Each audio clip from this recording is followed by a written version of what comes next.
Praise the Lord. ದೇವ್ರ ನಾಮಕ್ಕೆ ಸ್ತೋತ್ರವಾಗಲಿ. We're so happy to connect all of you like this on the camera, on the media. We're so excited. We hope that you have enjoyed the praise and worship. You blessed God. ನೀವು ಎಲ್ಲಿದ್ದೀರೋ ಅಲ್ಲಿಂದಲೇ you have worshipped God. The word of God says that he is God far and near. Amen. ಆತನು ದೂರಕ್ಕೂ ಮತ್ತು ಸಮೀಪಕ್ಕೂ ದೇವನಾಗಿದ್ದಾನೆ. ನಾವು ನಿಮ್ಮಿಂದ ದೂರ ಇದ್ದೇವೆ ಅಂತ ಹೇಳಿ ಆತನು ನಮ್ಮ ಹತ್ರ ಓಡಿ ಬಂದಿಲ್ಲ. He's there everywhere. Jesus was not an accident. ಯೇಸು ಕ್ರಿಸ್ತನು ಆಕಸ್ಮಿಕವಾಗಿ ಉಂಟಾಗಲಿಲ್ಲ. Jesus was not an accident. He was planned by Father God right before the world began. He was planned and purposed for a reason. He came down to the earth to redeem you and me. How many of you will agree? And similarly, you are not an accident too. You're not a disaster. You are also planned by Father God, purposed, and that is why you and me are here right now on this earth, fulfilling the call of God, fulfilling the purpose of God.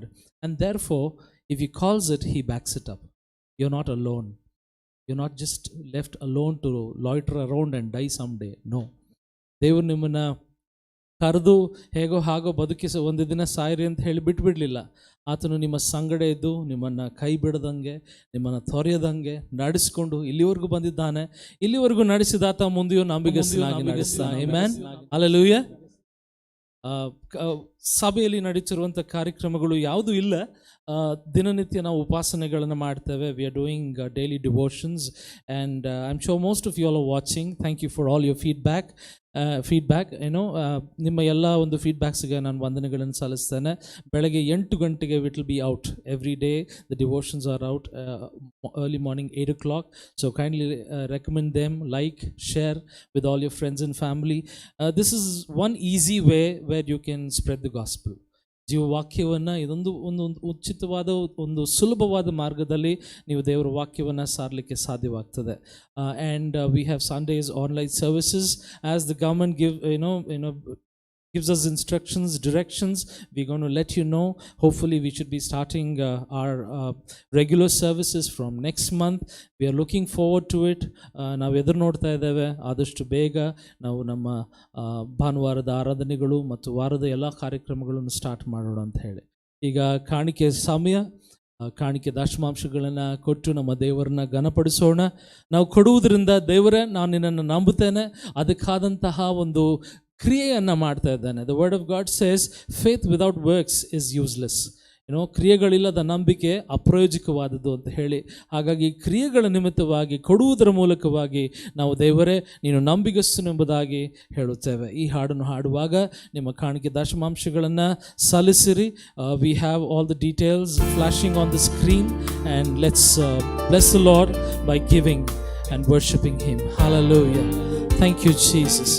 The word of God says that you will dwell in surplusness. You will not dwell from miracle to miracle, but you will dwell in the divinity of God, in the surplusness of God. Hallelujah. Thank you, Jesus. We thank you. We bless you, Jesus. Thank you, Jesus.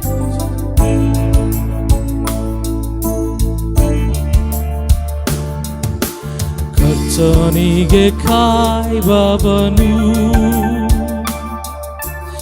ಅವಮಾನ ಹೊಂದನು. ನಿಜವಾಗಿ ಅಂತ್ಯ ಉಂಟು, ನಿನ್ನಂಬಿಕೆ ವ್ಯರ್ಥವಾಗದು.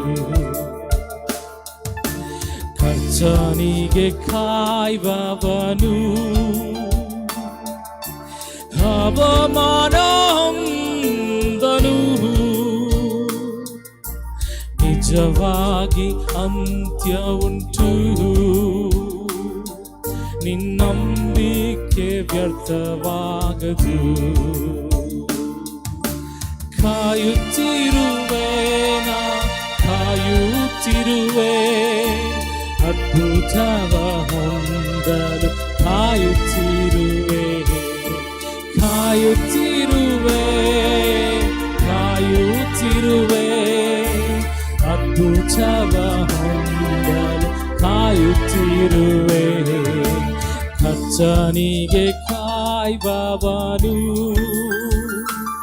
ಆತನ ವಾಕ್ಯ ಹೇಳ್ತದೆ, ಒಳ್ಳೆಯದನ್ನು ಮಾಡುವುದರಲ್ಲಿ ನಿರಾಸೆ ಹೊಂದಬೇಡಿರಿ, ಜಿಗುಪ್ಸೆ ಹೊಂದಬೇಡಿರಿ ಎಂಬುದಾಗಿ. ತಕ್ಕ ಕಾಲದಲ್ಲಿ ಆತನು ನಿಮಗೆ ಸಹಾಯವನ್ನು ಕಳಿಸುವನು. ತಕ್ಕ ಕಾಲದಲ್ಲಿ ದರ್ಶನವ ನೆರವೇರಿಸುವ. ತಕ್ಕ ಕಾಲದಲ್ಲಿ ದರ್ಶನವ ನೆರವೇರಿಸುವ. ಸುಳ್ಳಾಡನು ನೆರವೇರಿಸುವನು, ತಡವಾದರೂ ನಾ ಕಾಯುತ್ತಿರುವೆ. ಸುಳ್ಳಾಡನು ನೆರವೇರಿಸುವನು, ತಡವಾದರೂ ನಾ ಕಾಯುತ್ತಿರುವೆ. ಕಾಯುತ್ತಿರುವೆ, ಕಾಯುತ್ತಿರುವೆ, ಅದ್ಭುತವ ಹೊಂದಲು ಕಾಯುತ್ತಿರುವೆ. ಕಾಯುತ್ತಿರುವೆ, ನಾ ಕಾಯುತ್ತಿರುವೆ, ಅದ್ಭುತವ ಹೊಂದಲು ಕಾಯುತ್ತಿರುವೆ. ಕರ್ತನಿಗೆ ಕಾಯುವವನು. ಎಲ್ಲವನ್ನು ಕಳೆದುಕೊಂಡರು, ಬೆಂಕಿಯಲ್ಲಿ ಹಾದು ಹೋದರು, ಜಲಗಳಲ್ಲಿ ನೀವು ಹಾದು ಹೋದರು, ಅವು ನಿಮ್ಮನ್ನ ತಾಕದು, ನಿಮಗೆ ಏನು ಮಾಡುದು ಎಂಬುದಾಗಿ ವಾಗ್ದಾನ ಮಾಡಿದ್ದಾನೆ. Thank you Jesus.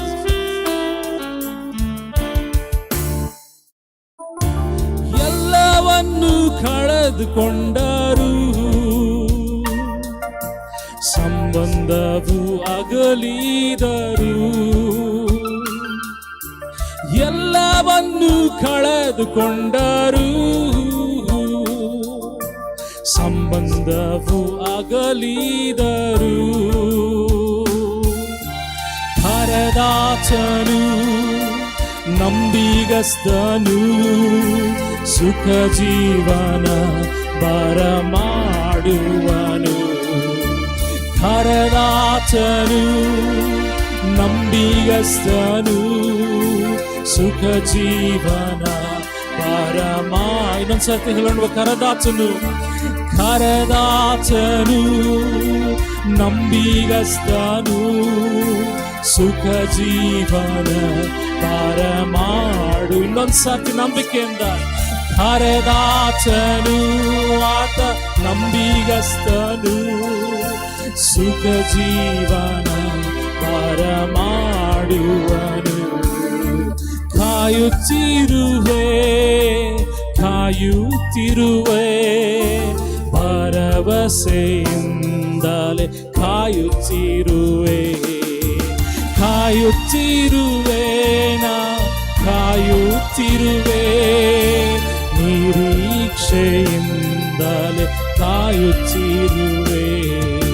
ಕರ್ತನಿಗೆ ಕಾಯುವವನು. ಕರ್ತನಿಗೆ ಕಾಯುವವನು ಅವಮಾನ ಹೊಂದನು. ಆತನು ಹತ್ತುಗಳ ಹಾಗೆ ರೆಕ್ಕೆಗಳನ್ನು ಚಾಚಿಕೊಂಡು ಆಕಾಶದಲ್ಲಿ ಹಾರಾಡುವನು. ಆತನು ಓಡಿದರೂ ದಣಿಯನು, ನಡೆದರೂ ಬಾಳಲನು. ಯಾಕೆಂದ್ರೆ ಕರ್ತನಿಗಾಗಿ ಕಾಯುವ ಆತನು. ಕರ್ತನು ಕಾಯುವವರನ್ನ ಘನಪಡಿಸುವನಾಗಿರ್ತಾನೆ. ಬೇಸರಕೊಳ್ಳದೆ ಒಳ್ಳೆಯದನ್ನ ಮಾಡಿರಿ ಪ್ರಿಯರೇ. ತಕ್ಕ ಕಾಲದಲ್ಲಿ ಆತನು ನಮಗೆ ಫಲವನ್ನು ಕೊಡುತ್ತಾನೆ. ಆತನು ಯಾರಿಗೂ ಸಾಲಗಾರನಲ್ಲ. ಸ್ವಾಮಿ ನಿನಗೆ ಸ್ತೋತ್ರಪ್ಪ. ನಿನ್ನ ವಾಕ್ಯ ಹೇಳಿದ ಹಾಗೆ ನೀನು ಯಾರಿಗೂ ಸಾಲಗಾರನಲ್ಲ ಸ್ವಾಮಿ. ನಿನ್ನನ್ನು ಘನಪಡಿಸ್ತೇವೆ. ಈ ನಂಬಿಗಸ್ತಿಕೆ ಮೇಲೆ ನಮ್ಮ ಜೀವವನ್ನೇ ಪಣೆ ಇಡುತ್ತೇವೆ ಸ್ವಾಮಿ. ಅದಕ್ಕಾಗಿ ನಿನಗೆ ಕೋಟಿ ಕೋಟಿ ಸ್ತೋತ್ರವನ್ನು ಸಲ್ಲಿಸ್ತೇವೆ.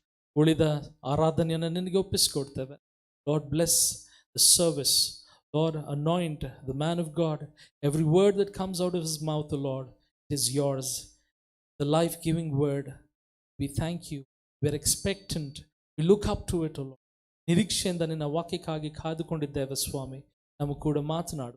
ಆ ಜೀವಿತಗಳನ್ನು ಬದಲಾಯಿಸು. ಯೇಸುವಿನ ನಾಮದಲ್ಲಿ ಪ್ರಾರ್ಥಿಸುತ್ತೇವೆ ನಮ್ಮ ತಂದೆಯೇ. Praise the Lord. Welcome to our Sunday service. We had a few issues with our internet connection. That is why I had to keep sending links. Hope all of you are connected back, watching us live. Internet ಸಮಸ್ಯೆಗಳಿತ್ತು, ಹಾಗಾಗಿ ಸ್ವಲ್ಪ ತಡವಾಯಿತು. ನೀವೆಲ್ಲರೂ ಮತ್ತೆ connect ಆಗಿದ್ದೀರಿ ಎಂಬುದಾಗಿ ಭಾವಿಸ್ತೇವೆ. ದೇವರ ನಾಮಕ್ಕೆ ಸ್ತೋತ್ರ. ದೇವರ ವಾಕ್ಯಕ್ಕೆ ಹಾದು ಹೋಗೋಣ. Okay, let us spend a few minutes looking into the Word of God. ಸ್ವಲ್ಪ ಸಮಯ ದೇವರ ವಾಕ್ಯವನ್ನು I ಗಮನಿಸಿಕೊಳ್ಳೋಣ. want to welcome all of you to this service. ನಿಮ್ಮೆಲ್ಲರನ್ನ ಈ ಒಂದು ಆರಾಧನೆಗೆ ಆಹ್ವಾನಿಸುತ್ತೇವೆ. God is good. ದೇವರು ಒಳ್ಳೆಯವನಾಗಿದ್ದಾನೆ. Amen. How many of you believe? ಎಷ್ಟು ಜನ ನಂಬುವಿರಿ? Amen. Amen. Yes. Corona is defeated. Corona ಅಪಜಯ ಹೊಂದಿದೆ. Amen. God is bigger than everything else. ನಮ್ಮ ದೇವರು ಎಲ್ಲದಕ್ಕಿಂತಲೂ ದೊಡ್ಡವನಾಗಿರುತ್ತಾನೆ. If you are still fearful, then what you fear will come upon you. So don't get scared. ನೀವಿನ್ನು ಭಯದಲ್ಲಿ ಇರುವುದಾದ್ರೆ ನಿಮ್ಮ ಭಯವು ನಿಮ್ಮ ಜೀವಿತದಲ್ಲಿ ನೆರವೇರ್ತದೆ, ಹಾಗಾಗಿ ಹೆದರಬೇಡಿರಿ. Job said, whatever I feared came over me. ಯೋಬನು ಹೇಳಿದ, ನಾನು ಭಯಪಟ್ಟಿರುವುದೆಲ್ಲವೂ ನನ್ನ ಮೇಲೆ ಬಂದಿತು ಎಂಬುದಾಗಿ. Fear is a spirit. ಹಾಗಾಗಿ ಭಯ ಎಂಬುದು ಒಂದು ದುರಾತ್ಮ. Don't let this evil spirit come and dominate you. ಈ ದುರಾತ್ಮ ನಿಮ್ಮ ಮೇಲೆ ದೊರೆತನ ಮಾಡುವಂತೆ ಅನುಮತಿಸಬೇಡಿ. You are supposed to put it under your feet and stand over it and walk over it. ಈ ದುರಾತ್ಮದ ಸ್ಥಾನ ನಿಮ್ಮ ಕಾಲಿನ ಕೆಳಗೆ, ನೀವು ಅದರ ಮೇಲೆ ನಿಂತುಕೊಂಡು ಅದರ ಮೇಲೆ ಚಲಿಸುವಂತವರಾಗಿರಬೇಕು. God, Jesus gave us an example. He walked over the waters. ಯೇಸು ಕ್ರಿಸ್ತನ ಒಂದು ಉದಾಹರಣೆ ಮೂಲಕವಾಗಿ ನೀರುಗಳ ಮೇಲೆ ನಡೆದು ತೋರಿಸಿದ. The water that was killing people, God walked over it. ಜನರನ್ನು ಕೊಲ್ಲಲಿಕ್ಕೆ ಬಂದಂತ ಅದೇ ಅಲೆಗಳ ಮೇಲೆ ಯೇಸು ನಡೆದಾಡಿದ. Peter also walked on the water. ಪೇತ್ರನು ಸಹ ನಡೆದ. You believe you can do it. ನೀವು ನಂಬಿದ್ರೆ ಖಂಡಿತವಾಗಿ ನೀವು ಮಾಡಲಿಕ್ಕೆ ಸಾಧ್ಯ. Let faith be your everything and don't let fear dominate you. ನಂಬಿಕೆ ಎಂಬುದು ನಿಮಗೆ ಸರ್ವವೂ ಆಗಿರಲಿ, ಭಯವೆಂಬುದು ನಿಮಗೆ ಏನೂ ಇಲ್ಲದಾಗಿರಲಿ. Fear brings torment. ಭಯ ಯಾವಾಗಲೂ ಉಪದ್ರವವನ್ನು ಕೊಂಡು ಬರುತ್ತದೆ. It brings torment to your mind, to your body. You will be disturbed, you lose your sleep. Get your focus on Jesus. ಭಯ ಎಂಬುದು ನಿಮ್ಮ ಮನಸ್ಸಿಗೆ, ನಿಮ್ಮ ಶರೀರಕ್ಕೆ ಉಪದ್ರವವನ್ನು ತರುತ್ತದೆ. ಅದು ನಿಮ್ಮ ಮಾನಸಿಕ ಸ್ಥಿತಿಯನ್ನ ಹಾಳು ಮಾಡಿಬಿಡುತ್ತದೆ. The devil's tool is fear. ಸೈತಾನನ ಒಂದು ಆಯುಧ ಭಯವೇ ಆಗಿರುತ್ತದೆ. So don't let fear dominate you. You are going to dominate fear and you are going to walk over your problems. You are going to be over circumstances. ಹಾಗಾಗಿ ಭಯವು ನಿಮ್ಮನ್ನು ದೊರೆತನ ಮಾಡುವುದು ಬೇಡ. ಭಯವನ್ನು ನೀವು ದೊರೆತನ ಮಾಡಿರಿ, ಪರಿಸ್ಥಿತಿಗಳನ್ನು ನೀವು ದೊರೆತನ ಮಾಡಿರಿ, ನೀವು ಆಳುವಂತವರಾಗಿದ್ದೀರಿ ಅಲ್ಲವೇ? Bible says God has not given us a spirit of fear. ಸತ್ಯವೇದ ಹೇಳುತ್ತದೆ, ದೇವರು ನಮಗೆ ಭಯದ ಆತ್ಮವನ್ನು ಕೊಟ್ಟಿಲ್ಲ. Every fear comes from the enemy. ಹಾಗಾಗಿ ಭಯವೆಂಬುದು ಸೈತಾನನಿಂದ ಬರತಕ್ಕದ್ದು. Only godly fear is the right fear. ದೈವಿಕವಾದಂತ ಭಯ ಮಾತ್ರ ಸರಿಯಾದ ಭಯ. If you have fear for money, if you have fear for your future, if you have fear for life, and all these fears comes from the enemy. ಹಣದ ವಿಷಯವಾಗಿ, ಭವಿಷ್ಯದ ವಿಷಯವಾಗಿ, ನಿಮ್ಮ ಜೀವನದ ವಿಷಯವಾಗಿ ನೀವು ಭಯಪಡುವುದಾದರೆ ಇದು ದೇವರಿಂದಲ್ಲ, ಸೈತಾನನಿಂದ ಬರತಕ್ಕದ್ದು. You have to take your authority, dominate it, put it under your feet and walk over it. ನೀವು ನಿಮ್ಮ ಅಧಿಕಾರವನ್ನು ವಹಿಸಿಕೊಂಡು ಅದನ್ನು ನಿಮ್ಮ ಕಾಲಿನ ಕೆಳಗೆ ಹಾಕಿ ನೀವು ಅದರ ಮೇಲೆ ಚಲಿಸಬೇಕು. Amen. How many of you are going to do it? ಎಷ್ಟು ಜನ ಹಾಗೆ ಮಾಡುವಿರಿ? It is yours. Why will you allow the devil to trouble you? ನಿಮ್ಮದಾದದ್ದನ್ನ ಸೈತಾನನು ಕಸಿದುಕೊಳ್ಳುವಂತೆ ಹೇಗೆ ಅನುಮತಿಸುವಿರಿ? Bible says you are already seated in the heavenly places. ಸತ್ಯವೇದ ಹೇಳ್ತದೆ, ಈಗಾಗಲೇ ಪರಲೋಕ ರಾಜ್ಯಗಳಲ್ಲಿ ನೀವು ಕೂಡಿಸಲ್ಪಟ್ಟಿದ್ದೀರಿ ಎಂಬುದಾಗಿ. When it says you are seated, it means you are in authority. ನೀವು ಕುಳಿತುಕೊಂಡಿದ್ದೀರಿ ಅಂದ್ರೆ ಅದರ ಅರ್ಥ ನೀವು ಅಧಿಕಾರದಲ್ಲಿ ಇದ್ದೀರಿ ಎಂಬುದು. Who will sit down?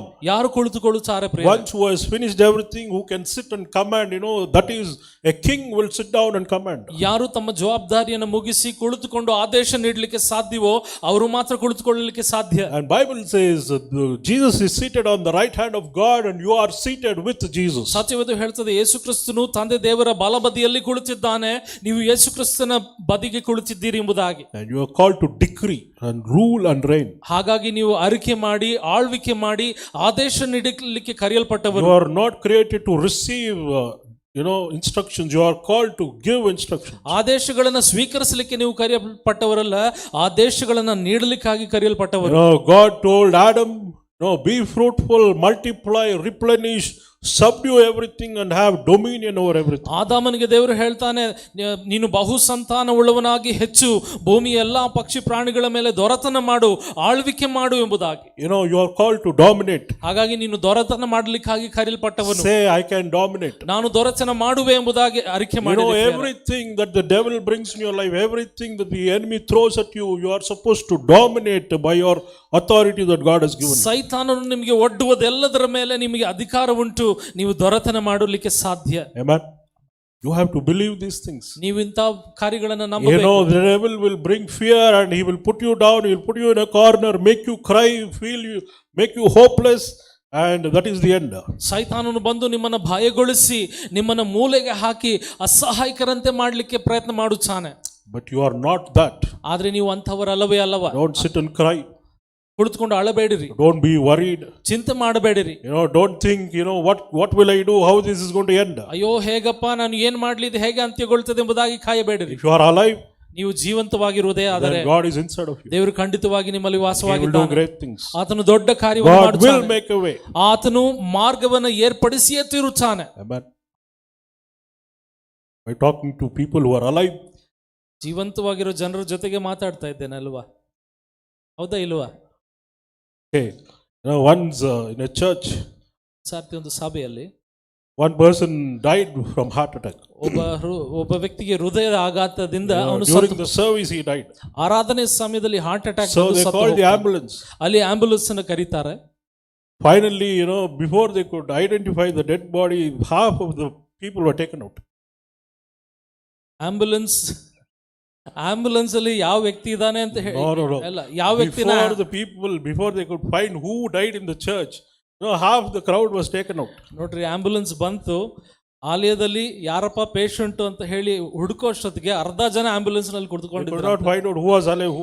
ಹಾಗಾಗಿ ಯಾರು ಜೀವಂತವಾಗಿದ್ದಾರೆ, ಯಾರು ಸತ್ತು ಹೋಗಿದ್ದಾರೆ ಅಂತ ಅವ್ರಿಗೆ ಕಂಡುಹಿಡಿಯಕ್ಕೆ This church is not like that. ನಮ್ಮ ಸಭೆ ಹಾಗಲ್ಲ.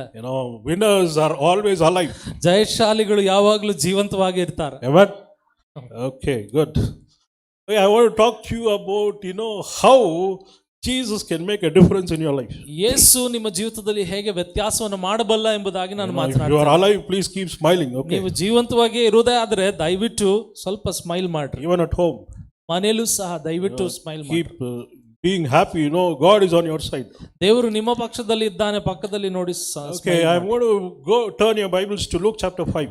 ಲೂಕ 5ನೇ ಅಧ್ಯಾಯ. And we are going to park here and we are going to learn some truths from this chapter. ಈ ಒಂದು ಅಧ್ಯಾಯದಿಂದ ಬಹಳಷ್ಟು ಸತ್ಯಾರ್ಥಗಳನ್ನು ಇಂದು ನಾವು ತಿಳ್ಕೊಳ್ಳೋಣ. How when Jesus comes into your life, he is going to make a difference. ಯೇಸು ನಿಮ್ಮ ಜೀವಿತದಲ್ಲಿ ಬರುವಾಗ ನಿಮ್ಮ ಜೀವಿತದಲ್ಲಿ ಹೇಗೆ ವ್ಯತ್ಯಾಸಗಳನ್ನು ಮಾಡ್ತಾನೆ. Wherever you are, God can change your life. ನೀವು ಎಲ್ಲಿಯೇ ಇದ್ದರೂ, ಎಂತ ಸ್ಥಿತಿಯಲ್ಲಿ ಇದ್ದರೂ ನಿಮ್ಮನ್ನು ದೇವರು ಬದಲಾಯಿಸಲಿಕ್ಕೆ from failure to success. ಸೋಲಿನಿಂದ ಜಯಕ್ಕೆ ಬದಲಾಯಿಸುತ್ತಾನೆ. He can take you from sickness to health. ರೋಗದಿಂದ ಆರೋಗ್ಯಕ್ಕೆ ಕೊಂಡೊಯ್ಯುತ್ತಾನೆ. He can take you from being guilt to having forgiveness. ಪಾಪ ಪ್ರಜ್ಞೆಯಿಂದ ಕ್ಷಮೆಗೆ ಆತನು ಕರ್ಕೊಂಡು ಹೋಗ್ತಾನೆ. So you have to believe that this Jesus, when he comes near me or when I get to Jesus, when we meet, there is going to be something great happening. ಹಾಗಾಗಿ ಯೇಸು ನನ್ನನ್ನು ಸಮೀಪಿಸುವಾಗ ಅಥವಾ ನಾನು ಯೇಸುವನ್ನು ಭೇಟಿ ಮಾಡುವಾಗ ಅದು ಸಾಧಾರಣವಾಗಿರುವುದಿಲ್ಲ, ಅದು ದೊಡ್ಡ ರೀತಿಯಲ್ಲಿ ದೇವರು ಕಾರ್ಯ ಮಾಡ್ತಾನೆ ಎಂಬುದಾಗಿ ನಂಬಿರಿ. You can do nothing. ಯೇಸು ಹೇಳುತ್ತಾನೆ, ನನ್ನ ಹೊರತು ನೀವು ಏನು ಮಾಡಲಾರಿರಿ.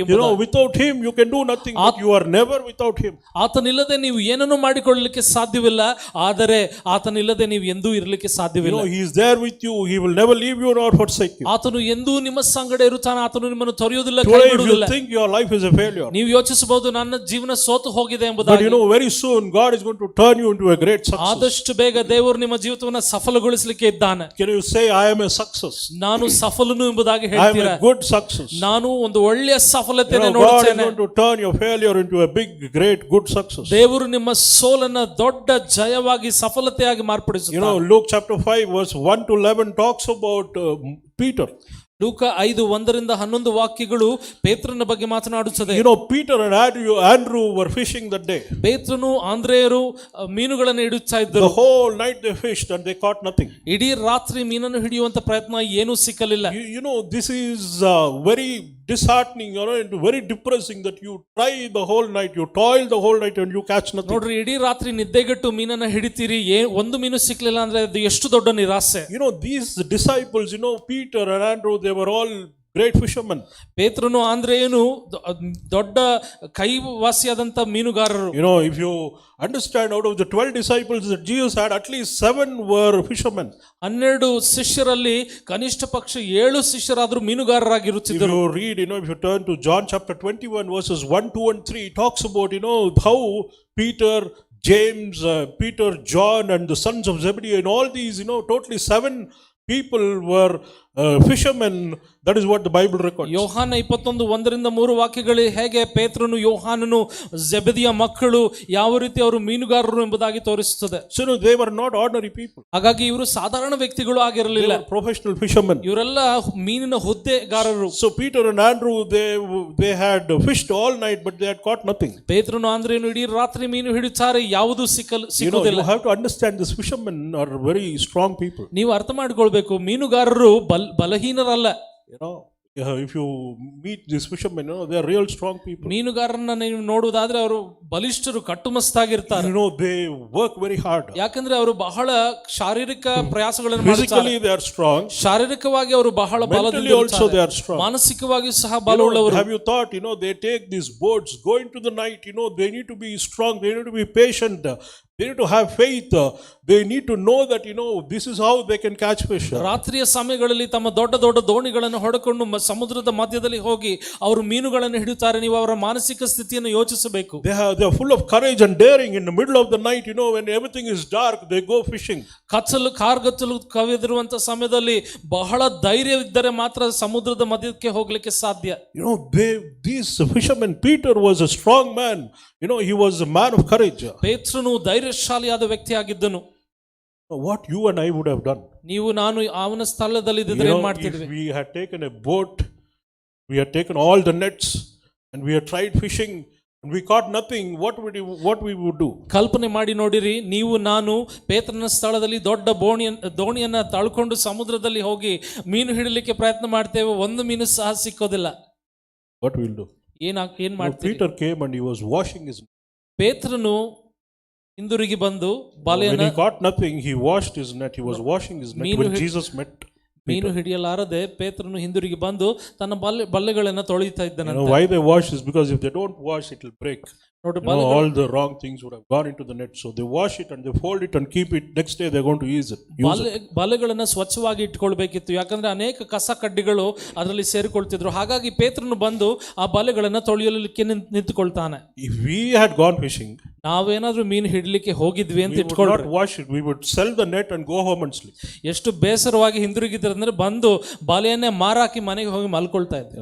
No need this fishing, it's a waste of time. ಮೀನು ಬೇಡ, ಬಲೆನೂ ಬೇಡ, ತಲೆನೋವು ಬೇಡ ಅಂತ. How many of you have given up?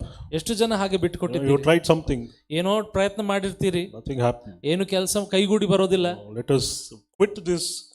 No, I don't want this job, I don't want this business, I will do something else. ಅಯ್ಯೋ ಬಿಟ್ಟಾಕು, ಈ ಕೆಲಸನೂ ಬೇಡ, ಈ ಹುದ್ದೆನೂ ಬೇಡ, ನಾನಾದ್ರೂ ನೆಮ್ಮದಿಯಾಗಿರ್ತೇನೆ ಅಂತ. Peter was not like that. ಪೇತ್ರನು ಹಾಗಿರ್ಲಿಲ್ಲ ಪ್ರಿಯರೇ. He was a strong man. ಪೇತ್ರನು ಬಲವುಳ್ಳಂತಹ ವ್ಯಕ್ತಿ. He was mentally strong. He knew that good things are going to happen. ಮಾನಸಿಕವಾಗಿ ಅವನು ಬಲಿಷ್ಠನು, ಒಳ್ಳೆ ದಿನಗಳು ಬರ್ತದೆ ಎಂಬುದಾಗಿ ಎದುರು ನೋಡ್ತಾನೆ. Now Jesus comes, he takes Peter's boat and he's sitting there and he's preaching. ಯೇಸು ಬರ್ತಾನೆ, ಪೇತ್ರನ ದೋಣಿಯಲ್ಲಿ ನಿಂತುಕೊಂಡು ಪ್ರಸಂಗ ಮಾಡ್ತಾನೆ. This is the time Peter and Jesus are meeting. ಈ ಸಮಯದಲ್ಲಿ ಪೇತ್ರನು ಯೇಸು ಒಬ್ಬರನ್ನೊಬ್ಬರು ಸಂಧಿಸ್ತಾರೆ.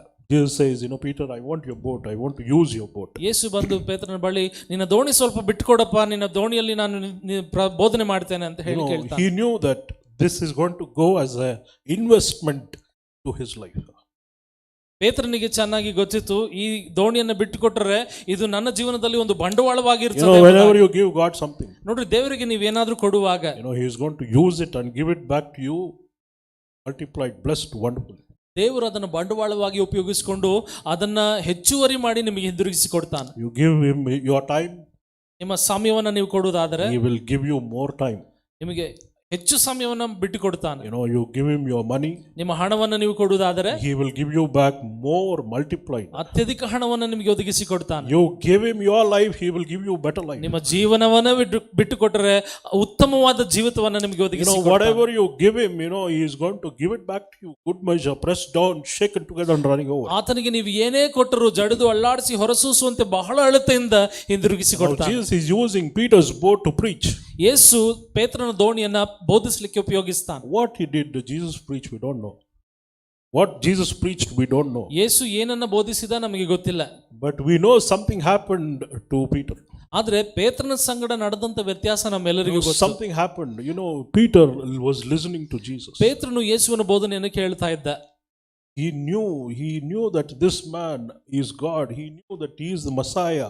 He knew this man spoke with authority. ಈ ವ್ಯಕ್ತಿ ಮಸೀಹನು, ಈ ವ್ಯಕ್ತಿ ದೇವರು, ಇವನು ಅಧಿಕಾರದಿಂದ ಮಾತನಾಡ್ತಾನೆ ಎಂಬ ಅರಿವು ಪೇತ್ರನಿಗೆ ಇದ್ದಿತು. How many of you know what Romans 10:17 says? ಎಷ್ಟು ಜನಕ್ಕೆ ಗೊತ್ತು ರೋಮಪುರ 10:17 ಏನು ಹೇಳ್ತದೆ ಅಂತ? Romans 10:17. ರೋಮ 10:17. Maybe you should turn your Bible and read Romans chapter 10 and verse 17. Very important you know these verses. ಈ ವಾಕ್ಯಗಳು ನೀವು ತಿಳ್ಕೊಳ್ಳೋದು ಬಹಳ ಮುಖ್ಯ ಪ್ರಿಯರೇ. You should know that this is what it says when I say Romans 10:17. ರೋಮ 10:17 ಅಂದ್ರೆ ಇದೇ ಎಂಬುದಾಗಿ ನೀವು ತಿಳಿದಿರಬೇಕು. How does faith come? ನಂಬಿಕೆ ಹೇಗೆ ಬರುತ್ತದೆ? Faith comes by ನಂಬಿಕೆ ಕೇಳುವುದರಿಂದ ಬರುತ್ತದೆ. praying. ಪ್ರಾರ್ಥನೆಯಿಂದಲ್ಲ. Faith comes by doing something else. ನಂಬಿಕೆ ಅನ್ನೋದು ಚಟುವಟಿಕೆ ಮಾಡೋದ್ರಿಂದ ಬರ್ತದ? Faith comes by hearing. ನಂಬಿಕೆ ಕೇಳುವುದರಿಂದ ಬರುತ್ತದೆ. What do you hear? ಯಾವುದನ್ನು ಕೇಳಬೇಕು? Hear the word of God. ದೇವರ ವಾಕ್ಯವನ್ನು ಕೇಳಬೇಕು. That is why you should spend a lot of time hearing God's word, hearing the messages, hearing good sound teaching. ಆದ ಕಾರಣ ಆದಷ್ಟು ಮಟ್ಟಿಗೆ ನೀವು ದೇವರ ವಾಕ್ಯಗಳನ್ನ, ಪ್ರಸಂಗಗಳನ್ನ, ಜ್ಞಾನವುಳ್ಳಂತಹ ವಾಕ್ಯಗಳನ್ನ ಕೇಳಿಸಿಕೊಳ್ಳಬೇಕು. Everyone preaches, don't keep listening to everyone. ಪ್ರಸಂಗ ಮಾಡೋರು ಎಲ್ಲರ ಪ್ರಸಂಗನ ಕೇಳ್ಕೊಂಡು ಹೋಗ್ತಾ ಇರಬೇಕು. Good teaching, ಒಳ್ಳೆ ಬೋಧನೆಗಳು, which will make you feel good. It will make you, get encouraged. It will edify you. It will, start giving you more faith. ಯಾವ ಬೋಧನೆ ನಿಮ್ಮನ್ನ ಕಟ್ಟುತ್ತದೋ, ನಿಮ್ಮನ್ನ ಎಬ್ಬಿಸುತ್ತದೋ, ನಿಮಗೆ ಒಳ್ಳೆಯದನ್ನು ಮಾಡುತ್ತದೋ, ಹೆಚ್ಚು ನಂಬಿಕೆ ಹುಟ್ಟಿಸ್ತದೋ ಅಂತ ಬೋಧನೆಗಳನ್ನು ಕೇಳಿಸಿಕೊಳ್ಳಿ. When you are already going through failure, ನೀವೀಗಾಗಲೇ ಸೋಲಿನಲ್ಲಿ ಹಾದು ಹೋಗ್ತಾ and ಇದ್ದೀರಿ. if someone tells this is God's punishment, ಯಾರಾದ್ರೂ ಬಂದು ದೇವರು ನಿನ್ನನ್ನ ಈ ರೀತಿಯಲ್ಲಿ ದಂಡಿಸ್ತಾ ಇದ್ದಾನೆ ಅಂತ ಹೇಳಿದ್ರೆ, immediately switch it off. ಕೂಡಲೇ ಟಿವಿನ of ಮಾಡ್ಬಿಡ್ರಿ. God, when you hear God's word, it will encourage you, it will edify you, it will make you stronger, it will make you walk by faith. ದೇವರ ವಾಕ್ಯ ಯಾವಾಗಲೂ ನಿಮ್ಮನ್ನು ಕಟ್ಟುವಂತದ್ದಾಗಿರುತ್ತದೆ, ನಂಬಿಕೆಯಲ್ಲಿ ಚಲಿಸುವಂತೆ ಮಾಡ್ತದೆ, ದೊಡ್ಡ ಧೈರ್ಯವನ್ನು ಹುಟ್ಟಿಸ್ತದೆ. Peter was very depressed. ಪೇತ್ರನು ಬಹಳ ನಿರಾಸೆಯಲ್ಲಿದ್ದನು. He toiled all night and he had caught nothing. ಇಡೀ ರಾತ್ರಿ ಮೀನನ್ನು ಹಿಡಿದ ಒಂದೂ ಸಿಕ್ಕಲಿಲ್ಲ. Now he is hearing Jesus speak. ಈಗ ಯೇಸು ಮಾತನಾಡ್ತಿರುವಂತ ಬೋಧನೆಯನ್ನು ಕೇಳಿಸಿಕೊಳ್ತಾನೆ. His faith is growing. ಪೇತ್ರನ ನಂಬಿಕೆ ಹೆಚ್ಚುತ್ತಾ ಇದೆ. His faith is coming to another level. ಪೇತ್ರನ ನಿರಾಸೆಯಿಂದ ಕುಗ್ಗಿದ, ಆದರೆ ನಂಬಿಕೆ ಈಗ ಹೆಚ್ಚುತ್ತಲಿದೆ. Now his faith will be tested. ಈಗ ಅವನ ನಂಬಿಕೆಯನ್ನ ಪರೀಕ್ಷಿಸುವ ಸಮಯ ಬಂದಿತ್ತು. Now Jesus, after he finishes all that he had to tell, now he calls Peter, come here. ಯೇಸು ಬೋಧನೆ ಮಾಡಿ ಮುಗಿಸಿದ ನಂತರ ಪೇತ್ರನನ್ನು ಕರೆತಾನೆ, ಇಲ್ಲಿಗೆ ಬಾ ಎಂಬುದಾಗಿ. He says, come on now, launch out into the deep. ಪೇತ್ರನೇ ಆಳಕ್ಕೆ ಹೋಗಿ ಬಲೆಯನ್ನು ಬೀಸು ಎಂಬುದಾಗಿ ಹೇಳುತ್ತಾನೆ. What did Peter do? ಪೇತ್ರನು ಏನು ಮಾಡ್ತಾನೆ? Turn your Bibles to Luke 5. ಲೂಕ 5. Verse 5 is very interesting. Luke 5 and verse 5. ಲೂಕ 5:5.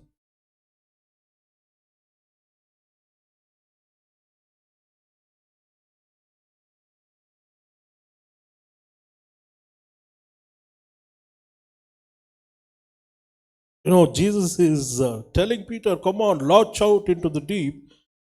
Then Simon answered and said to him, Master, we have toiled all night and caught nothing. Nevertheless, at your word I will let down the net. ಆಳಕ್ಕೆ ಹೋಗಿ ಬಲೆಗಳನ್ನು ಬೀಸು ಎಂಬುದಾಗಿ ಯೇಸು ಹೇಳಿದ ಕೂಡಲೇ ಪೇತ್ರನು ಹೇಳುತ್ತಾನೆ, ಗುರುವೇ, ನಾನು ರಾತ್ರಿಯೆಲ್ಲ ಪ್ರಯಾಸಪಟ್ಟರು ಏನೂ ಸಿಕ್ಕಲಿಲ್ಲ, ಆದರೆ ನಿನ್ನ ಮಾತಿನ ಮೇಲೆ ಬಲೆಗಳನ್ನು ಹಾಕುತ್ತೇನೆ ಎಂಬುದಾಗಿ.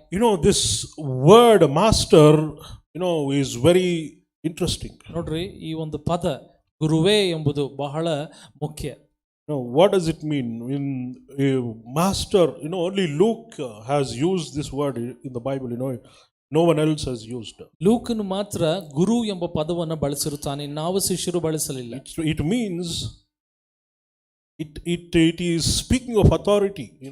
Speaking of giving this man this value, this authority. ಒಬ್ಬ ವ್ಯಕ್ತಿ ಆಡಳಿತದಲ್ಲಿರುವಾಗ, ಅಧಿಕಾರದಲ್ಲಿರುವಾಗ ಅಂತವರನ್ನು ನೋಡಿ ಗುರು ಎಂಬುದಾಗಿ ಕರೆಯಲಾಗ್ತದೆ.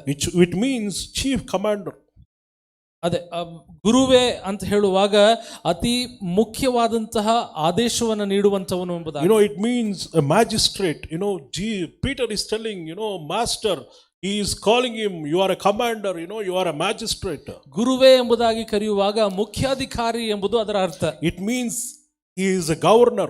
ಇದರ ಅರ್ಥ ಆತನು ಅಧ್ಯಕ್ಷನು ಎಂಬುದಾಗಿ. Which means, you know, he is the president of a big university. ಒಂದು ದೊಡ್ಡ ಸಂಸ್ಥಾನದ ಅಧ್ಯಕ್ಷನೀತನು ಎಂಬುದು That ಅದರ is ಅರ್ಥ. how he is addressing Jesus. ಈ ರೀತಿಯಲ್ಲಿ ಲೂಕನು ಯೇಸುವನ್ನು ಸಂಬೋಧಿಸುತ್ತಾನೆ. Which means, you know, Peter totally surrendered to what Jesus said. ಗುರುವೇ ಎಂಬುದಾಗಿ ಲೂಕನು ಹೇಳುವಾಗ ಪರಿಪೂರ್ಣವಾದಂತ ಸಮರ್ಪಣೆ ಅಲ್ಲಿ ಪೇತ್ರನು ಮಾಡುತ್ತಾನೆ. You know, the secret of success of Peter was when Jesus came and Jesus gave him instruction.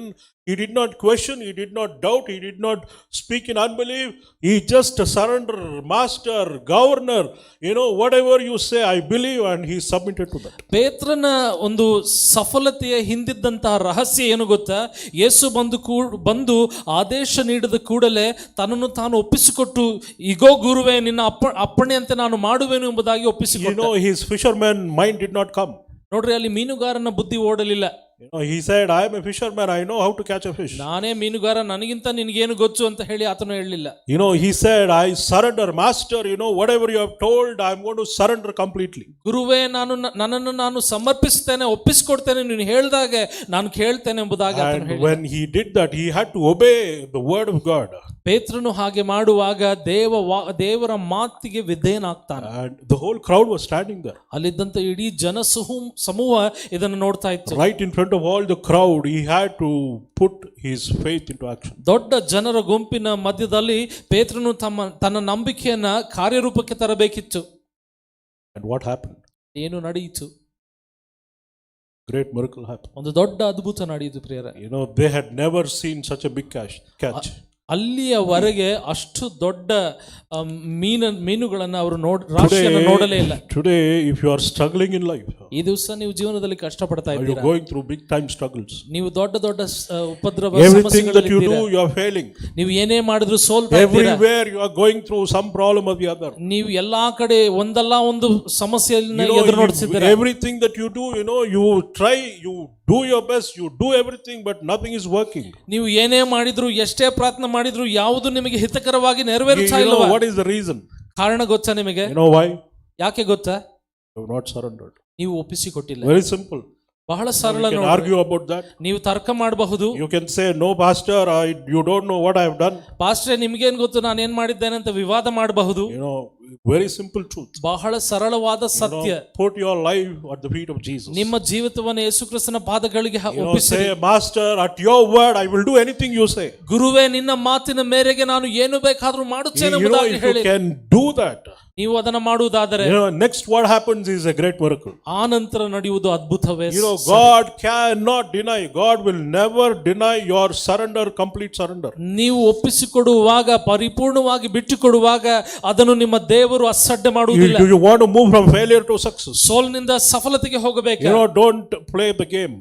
ಆಟವನ್ನು ಆಡಬೇಡಿರಿ. Don't say, Sunday I want Jesus, Monday to Saturday I'm going to live my life. ಭಾನುವಾರ ನನಗೆ ಯೇಸು ಬೇಕು, ಸೋಮವಾರದಿಂದ ಶನಿವಾರದವರೆಗೆ ನನಗೆ ಜೀವನ partial obedience is disobedience to God. ಅರ್ಧಂಬರ್ಧ ಅವಿಧೇಯತ್ವ ಪರಿಪೂರ್ಣ ಅವಿಧೇಯತ್ವ. God cannot bless you, God cannot heal you, God cannot take you another level because you are not completely surrendered to God. ದೇವರು ನಿಮ್ಮನ್ನ ಆಶೀರ್ವದಿಸಿ ನಿಮ್ಮನ್ನ ಘನಪಡಿಸಿ ಇನ್ನೊಂದು ಹಂತಕ್ಕೆ ಏರಿಸಿಕೊಂಡು ಹೋಗಲಾರನು.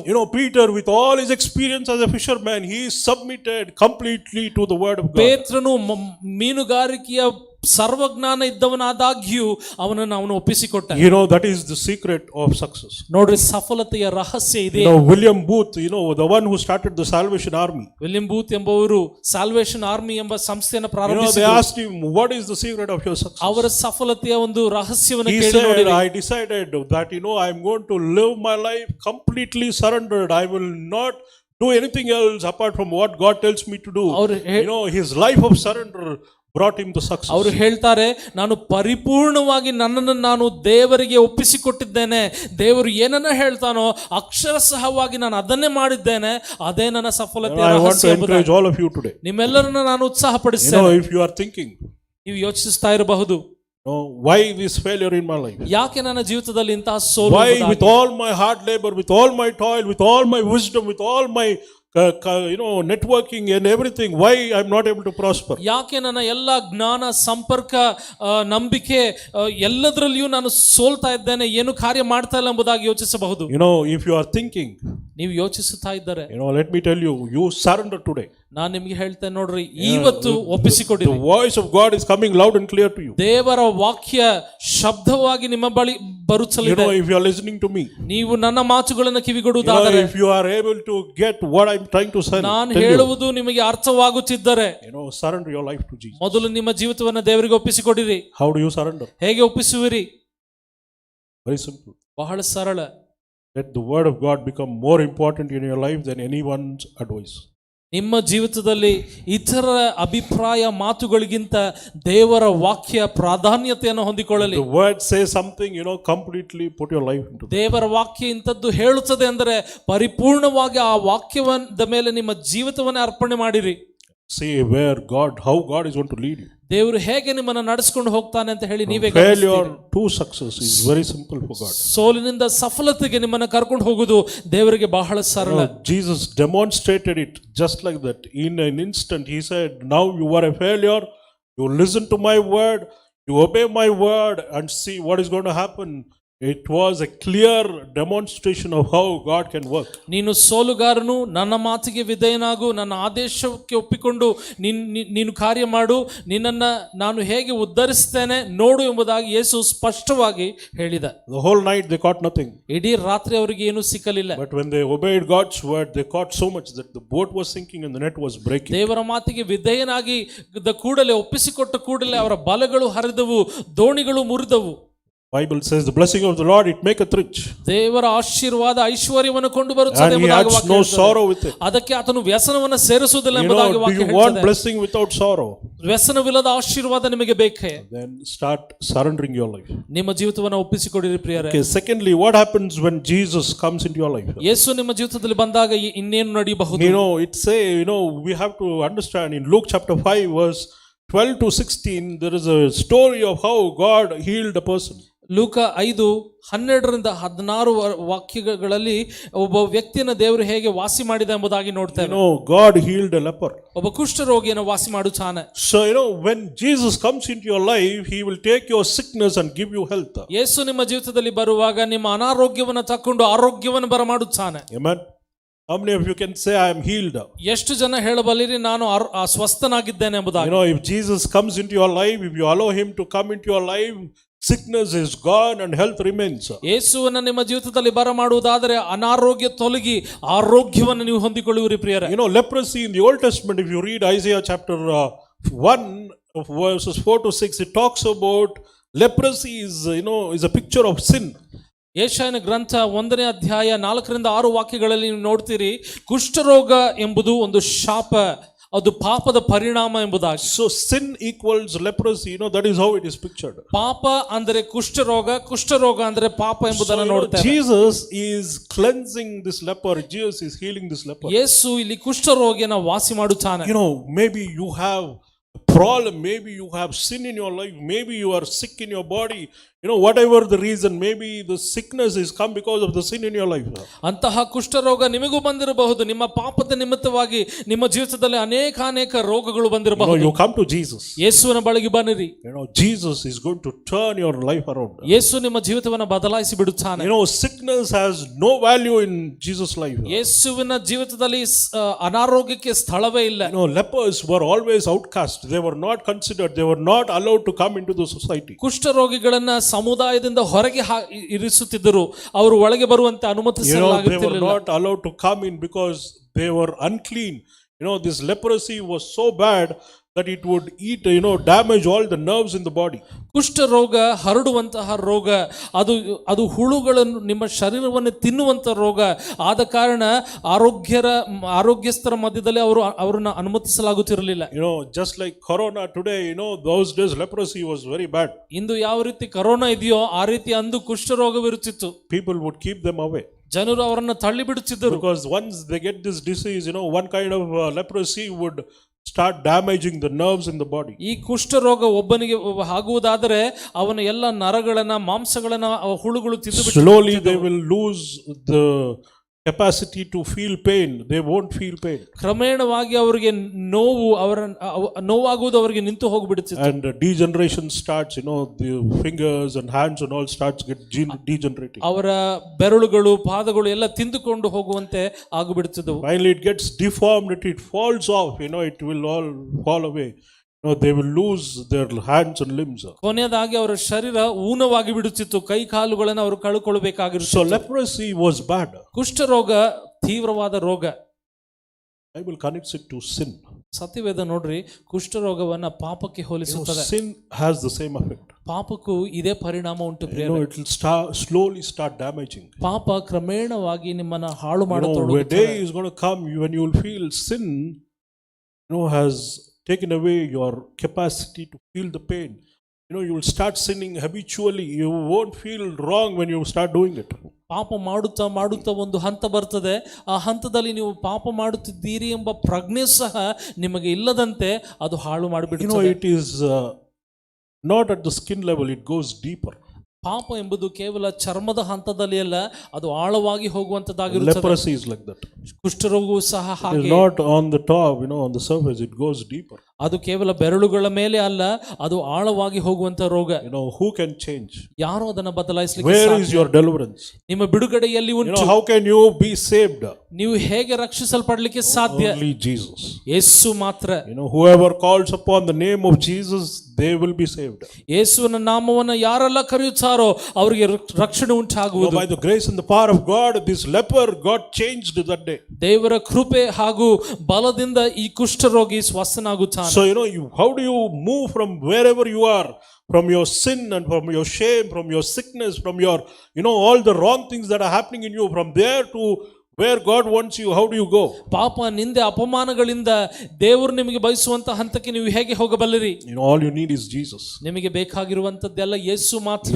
I encourage all of you, come on, believe in the name of Jesus. ನಿಮ್ಮೆಲ್ಲರನ್ನ ನಾನು ಉತ್ಸಾಹಪಡಿಸ್ತೇನೆ, ಯೇಸುವಿನ ನಾಮದಲ್ಲಿ ನಂಬಿಕೆ ಇಡಿರಿ ಪ್ರಿಯರೇ. Get closer to Jesus. ಯೇಸುವನ್ನ ಸಮೀಪಿಸಿರಿ. Get into a relationship with Jesus. ಯೇಸುವಿನ ಕೂಡ ಸಂಬಂಧದಲ್ಲಿ ಬನ್ನಿರಿ. How did Jesus heal? ಯೇಸು ಹೇಗೆ ಗುಣಪಡಿಸಿದ? No touch. He did not say, okay, be well, be happy, go enjoy life. ಅಲ್ಲೇ ಇರು, ಸ್ವಲ್ಪ ದೂರದಲ್ಲೇ ಇರು, ಇಲ್ಲಿಂದನೇ ಪ್ರಾರ್ಥನೆ ಮಾಡ್ತೀನಿ, ನೀನ್ ಚೆನ್ನಾಗಾಗ್ತೀಯ, ಹಾಗೆ ಹೊರಟೋಗ್ಬಿಡು ಅಂತ ಯೇಸು ಹೇಳಿದ್ನ. We are very good with that, isn't it? ನಾವೆಲ್ಲರೂ ನೋಡ್ರಿ ಇದರಲ್ಲಿ ಎತ್ತಿದ ಕೈಯಾಗಿ. Oh brother, I will pray for you, don't worry. ಓ ಸಹೋದರನೇ, ನಾನು ನಿನ್ಗೋಸ್ಕರ ಪ್ರಾರ್ಥನೆ We bless them from far. ದೂರದಿಂದಲೇ ಆಶೀರ್ವಾದ. I pray that God will give you a lot of food, good life to live.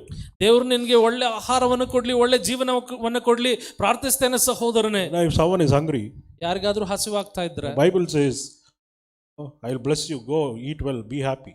ಸತ್ಯವೇದ ಹೇಳ್ತದೆ, ನಾನು ನಿನ್ನನ್ನು ಆಶೀರ್ವದಿಸ್ತೇನೆ, ಹೋಗು ಚೆನ್ನಾಗಿ ಬದುಕು ಅಂತ ಹೇಳಿ. Will it help? ಅದು ಸಹಾಯ ಮಾಡ್ತದ? You can pray the greatest prayer that will not fill the stomach. ಆ ಹಸುವಾದ ಮನುಷ್ಯನ ಮುಂದೆ ಅತಿ ದೊಡ್ಡ ಪ್ರಾರ್ಥನೆ ಮಾಡಿದ್ರು ಅವನಿಗೆ ಅದು ಏನು ಪ್ರಯೋಜನವಾಗೋದಿಲ್ಲ. You have to give him to eat. ಅವನಿಗೆ ಊಟ ಮಾಡ್ಲಿಕ್ಕೆ ಅನ್ನವನ್ನು ಕೊಡಿರಿ. Jesus did not stay far and say, you are blessed. ಯೇಸು ದೂರದಲ್ಲೇ ನಿಂತುಕೊಂಡು ನೀನು ಆಶೀರ್ವದಿಸಲ್ಪಡ್ತಿ ಅಂತ ಹೇಳಿದ್ನ. Came and touched this leper. ಆತನು ಅವನನ್ನು ಸಮೀಪಿಸಿ ಅವನನ್ನು ಹಿಡ್ಕೊಂಡು ಅವನ ಮುಟ್ಟಿದ. That is what it says. ವಾಕ್ಯ ಅದನ್ನು ಹೇಳ್ತದೆ ನೋಡ್ರಿ. You say verse 13. 13ನೇ ವಾಕ್ಯ ಹೇಳ್ತದೆ. Luke 5:13. ಲೂಕ 5:13. Then he put out his hand and touched him, saying, I am willing, be cleansed. Immediately the leprosy left him. ಆತನು ಕೈ ನೀಡಿ ಅವನನ್ನು ಮುಟ್ಟಿ ನನಗೆ ಮನಸ್ಸುಂಟು ಶುದ್ಧನಾಗು ಅಂದನು, ಕೂಡಲೇ ಅವನು ಕುಷ್ಠವು ಹೋಯಿತು. It was wrong, illegal to touch a leper. ನೋಡ್ರಿ, ಒಬ್ಬ ಕುಷ್ಠರೋಗಿಯನ್ನ ಮುಟ್ಟುವಂತದ್ದು ಕಾನೂನಿಗೆ ಬದ್ಧವಾದದ್ದಲ್ಲ. If you touch a leper, then you become unclean. ನೀವು ಕುಷ್ಠರೋಗಿಯನ್ನ ಮುಟ್ಟುವುದಾದ್ರೆ ನಿಮಗೂ ಕುಷ್ಠ ಹತ್ತುತ್ತದೆ ಎಂಬ ನಂಬಿಕೆ. Jesus did not stop himself. ಆದ್ರೆ ಯೇಸು ಅವನು ನಿಲ್ಲಿಸಿಕೊಳ್ಳಲಿಲ್ಲ. He went and touched him. ಅವನು ಹೋಗಿ ಆ ಕುಷ್ಠರೋಗಿಯನ್ನ ಮುಟ್ಟಿದ. Because he touched, he got healed. ಅವನು ಮುಟ್ಟಿದ ಕಾರಣ ಕುಷ್ಠರೋಗಿ ಗುಣವಾದ. God has given us the same capacity. You touch people's lives, with your words, with your actions. You can't just say, oh, I praise God, I pray for you, do that, don't do those things. If you have the capacity to do something, better do it. God is going to bless you. ಪ್ರಿಯರೇ, ದೇವರು ನಿಮಗೂ ಕೂಡ ಇಂಥದ್ದೇ ಸಾಮರ್ಥ್ಯವನ್ನು ಕೊಟ್ಟಿದ್ದಾನೆ. ದೂರದಿಂದಲೇ ನಾನು ಪ್ರಾರ್ಥನೆ ಮಾಡ್ತೇನೆ ಎಂಬುದಾಗಿ ಹೇಳಬೇಡಿರಿ. ನಿಮಗೆ ಆ ಒಂದು ಸಾಮರ್ಥ್ಯವಿರುವುದಾದರೆ ಹೋಗಿ ಮುಟ್ಟಿರಿ, ಹೋಗಿ ಮಾತನಾಡ್ರಿ. ನಿಮ್ಮ ಕ್ರಿಯೆಗಳ ಮೂಲಕ, ನಿಮ್ಮ ಮಾತುಗಳ ಮೂಲಕ ಅವರನ್ನು ಆಶೀರ್ವದಿಸಿರಿ. This shows that Jesus, took our sin and he gave us his healing and righteousness. ಯೇಸು ನಮ್ಮ ಪಾಪವನ್ನು ತಕೊಂಡು ತನ್ನ ಸ್ವಸ್ಥತೆ ಮತ್ತು ನೀತಿವಂತಿಕೆಯನ್ನು ನಮಗೆ ಕೊಟ್ಟ. 2 Corinthians 5:21 says, he became sin who knew no sin so that we can become righteous. 2 ಕೊರಿಂಥ 5:21 ಹೇಳ್ತದೆ, ಪಾಪವನ್ನೇ ಅರೆದಂತ ಯೇಸು ನಮಗಾಗಿ ಪಾಪಿಯಾದ ಎಂಬುದಾಗಿ. So the great exchange happened. ಅಲ್ಲಿ ನೋಡ್ರಿ, ದೊಡ್ಡ ಬದಲಾವಣೆ. When Jesus is in your life, ಯೇಸು ನಿಮ್ಮ ಜೀವಿತದಲ್ಲಿ ಇರುವಾಗ, what will happen is, he's going to take away your sin, take away your sickness, and give you new life. ನಿಮ್ಮ ಪಾಪವನ್ನ, ನಿಮ್ಮ ರೋಗವನ್ನ ಆತನು ತಕ್ಕೊಂಡು ನಿಮಗೆ ಆರೋಗ್ಯವನ್ನ, ದೀರ್ಘಾಯುಷ್ಯವನ್ನ ಕೊಡ್ತಾನೆ. 1 Peter 2:24 says, by his stripes you were healed. 1 ಪೇತ್ರ 2:24 ಹೇಳ್ತದೆ, ಆತನ ಬಾಸುಂಡಿಗಳಿಂದ ನಾವು ಗುಣವಾದೆವು ಎಂಬುದಾಗಿ. When you come near Jesus, ನೀವು ಯೇಸುವಿನ ಬಳಿ ಬರುವಾಗ, he will make a difference. ಆತನು ನಿಮ್ಮಲ್ಲಿ ದೊಡ್ಡ ವ್ಯತ್ಯಾಸವನ್ನು ಮಾಡುತ್ತಾನೆ. He is going to touch you and he is going to heal you. ಆತನು ನಿಮ್ಮನ್ನು ಮುಚ್ಚುತ್ತಾನೆ, ನಿಮ್ಮನ್ನು ಗುಣಪಡಿಸುತ್ತಾನೆ. So God is going to move you from sickness to health. ನೀವು ರೋಗದಿಂದ ಸ್ವಸ್ಥತೆಗೆ, ಆರೋಗ್ಯಕ್ಕೆ ನೀವು ಜರುಗುತ್ತೀರಿ. Amen. Finally, I'm going to close with this. ಕೊನೆಯದಾಗಿ ಮುಗಿಸಿಬಿಡ್ತೇನೆ. What happens when Jesus comes into your life? ಯೇಸು ನಿಮ್ಮ ಜೀವಿತದಲ್ಲಿ ಬರುವಾಗ ಏನು ನಡೆಯುತ್ತದೆ? He is going to take away your guilt and give you forgiveness. ನಿಮ್ಮ ಪಾಪ ಪ್ರಜ್ಞೆಯನ್ನ ತಕ್ಕೊಂಡು ನಿಮಗೆ ಕ್ಷಮೆಯನ್ನ ಆತನು ಕೊಡುತ್ತಾನೆ. If you turn in the same chapter, Luke chapter 5, verse 17 to verse 26. ಲೂಕ 15:17-26 here this is a story of a man who was a paralytic. ಒಬ್ಬ ಪಾರ್ಶ್ವವಾಯು ರೋಗಿಯನ್ನ ಕಥೆ ಇದು. He was paralyzed and no one was, he could not get up, he could not do anything, he was always bedridden. ಒಬ್ಬ ಪಾರ್ಶ್ವವಾಯು ಇದ್ದನು ನೋಡ್ರಿ, ಆತನು ಎದ್ದು ನಿಂತುಕೊಳ್ಳಕ್ಕೆ ಆಗ್ತಿರ್ಲಿಲ್ಲ, ನಡೆದಾಡ್ಲಿಕ್ಕೆ ಆಗ್ತಿರ್ಲಿಲ್ಲ, ಯಾವಾಗಲೂ ಹಾಸಿಗೆ ಹಿಡಿದಿದ್ದನು. Now Jesus comes into a house. I think they say it was Peter's house. ಯೇಸು ಒಂದು ಮನೆ, ಪೇತ್ರನ ಮನೆ ಎಂಬುದಾಗಿ ಹೇಳುತ್ತಾರೆ, ಅಲ್ಲಿಗೆ ಬರುತ್ತಾನೆ. When Jesus came to Peter's house, this whole group of religious leaders, all the Pharisees and scribes and all, they want to test Jesus, they want to investigate something, so they also come there. ಯೇಸು ಅಲ್ಲಿಗೆ ಬಂದಾಗ ಅವನ ಹಿಂದೆ ಸದುಕಾಯರು, ಪರಿಸಾಯರು, ಆಚಾರ್ಯರು ಎಲ್ಲರೂ ಹಿಂದಕ್ಕೆ ಬಂದು ಯೇಸು ಇಲ್ಲಿ ಏನು ಮಾಡಬಹುದು ಎಂಬುದಾಗಿ ನೋಡುತ್ತಾರೆ. These religious leaders were given authority to test whether this Jesus is real or fake, whether what he is doing is right or wrong. ಯೇಸು ನಿಜವಾಗ್ಲೂ ದೇವರ ಅಥವಾ ಕಪಟಿಯ ಎಂಬುದಾಗಿ ಪರೀಕ್ಷಿಸುವಂತ ಅಧಿಕಾರ ಈ ಸದುಕಾಯರಿಗೆ, ಪರಿಸಾಯರಿಗೆ ನೀಡಲಾಗಿತ್ತು. Moses' law says that if you turn to Deuteronomy 13 and if you read in Deuteronomy 18, maybe you can go home and read. It talks about how they were supposed to test these people whether they are right or wrong, because they can take away the people, take them into the wrong ways. ಧರ್ಮೋಪದೇಶ ಕಾಂಡ 13 ಮತ್ತು 18 ನಾವು ನೋಡ್ತೇವೆ, ಈ ಧಾರ್ಮಿಕ ನಾಯಕರಿಗೆ ವ್ಯಕ್ತಿಗಳ ಒಂದು ಭಕ್ತಿಯನ್ನ ಪರೀಕ್ಷಿಸುವಂತ ಅಧಿಕಾರ ನೀಡಲಾಗಿತ್ತು. ಇವರು ಒಳ್ಳೆಯವರ ಕೆಟ್ಟವರ ಎಂಬ ಭೇದವನ್ನು ಅವರು ಮಾಡಿಸಿದ್ದರು ಅಂತ ಹೇಳಿ. In fact, they had investigated John the Baptist. If you read in John chapter 1, they went to John the Baptist and they found out whether he is valid or he is illegal. ಯೋಹಾನ ಮೊದಲನೇ ಅಧ್ಯಾಯದಲ್ಲಿ ಯೋಹಾನನ ಸ್ನಾನಿಕನಾದ ಯೋಹಾನನ ಬಳಿಗೆ ಬಂದು ಅವನನ್ನು ಇವರು ಪರೀಕ್ಷಿಸ್ತಾರೆ, ಈತನು ನಿಜವಾಗ್ಲೂ ಒಳ್ಳೆಯ ವ್ಯಕ್ತಿಯ ಇಲ್ಲವಾ ಎಂಬುದಾಗಿ. Now Jesus is in this house, the Pharisees and the scribes are all there. Now the whole house is crowded, there is no place there. ಯೇಸು ಪಾರ್ಶ್ವವಾಯು ರೋಗಿಯ ಮನೆಯಲ್ಲಿ ಇರುತ್ತಾನೆ, ಇಡೀ ಮನೆ ಜನರಿಂದ ತುಂಬಿ ಹೋಗಿದೆ, ಸದುಕಾಯರು ಅಲ್ಲಿಗೆ ಬರ್ತಾರೆ.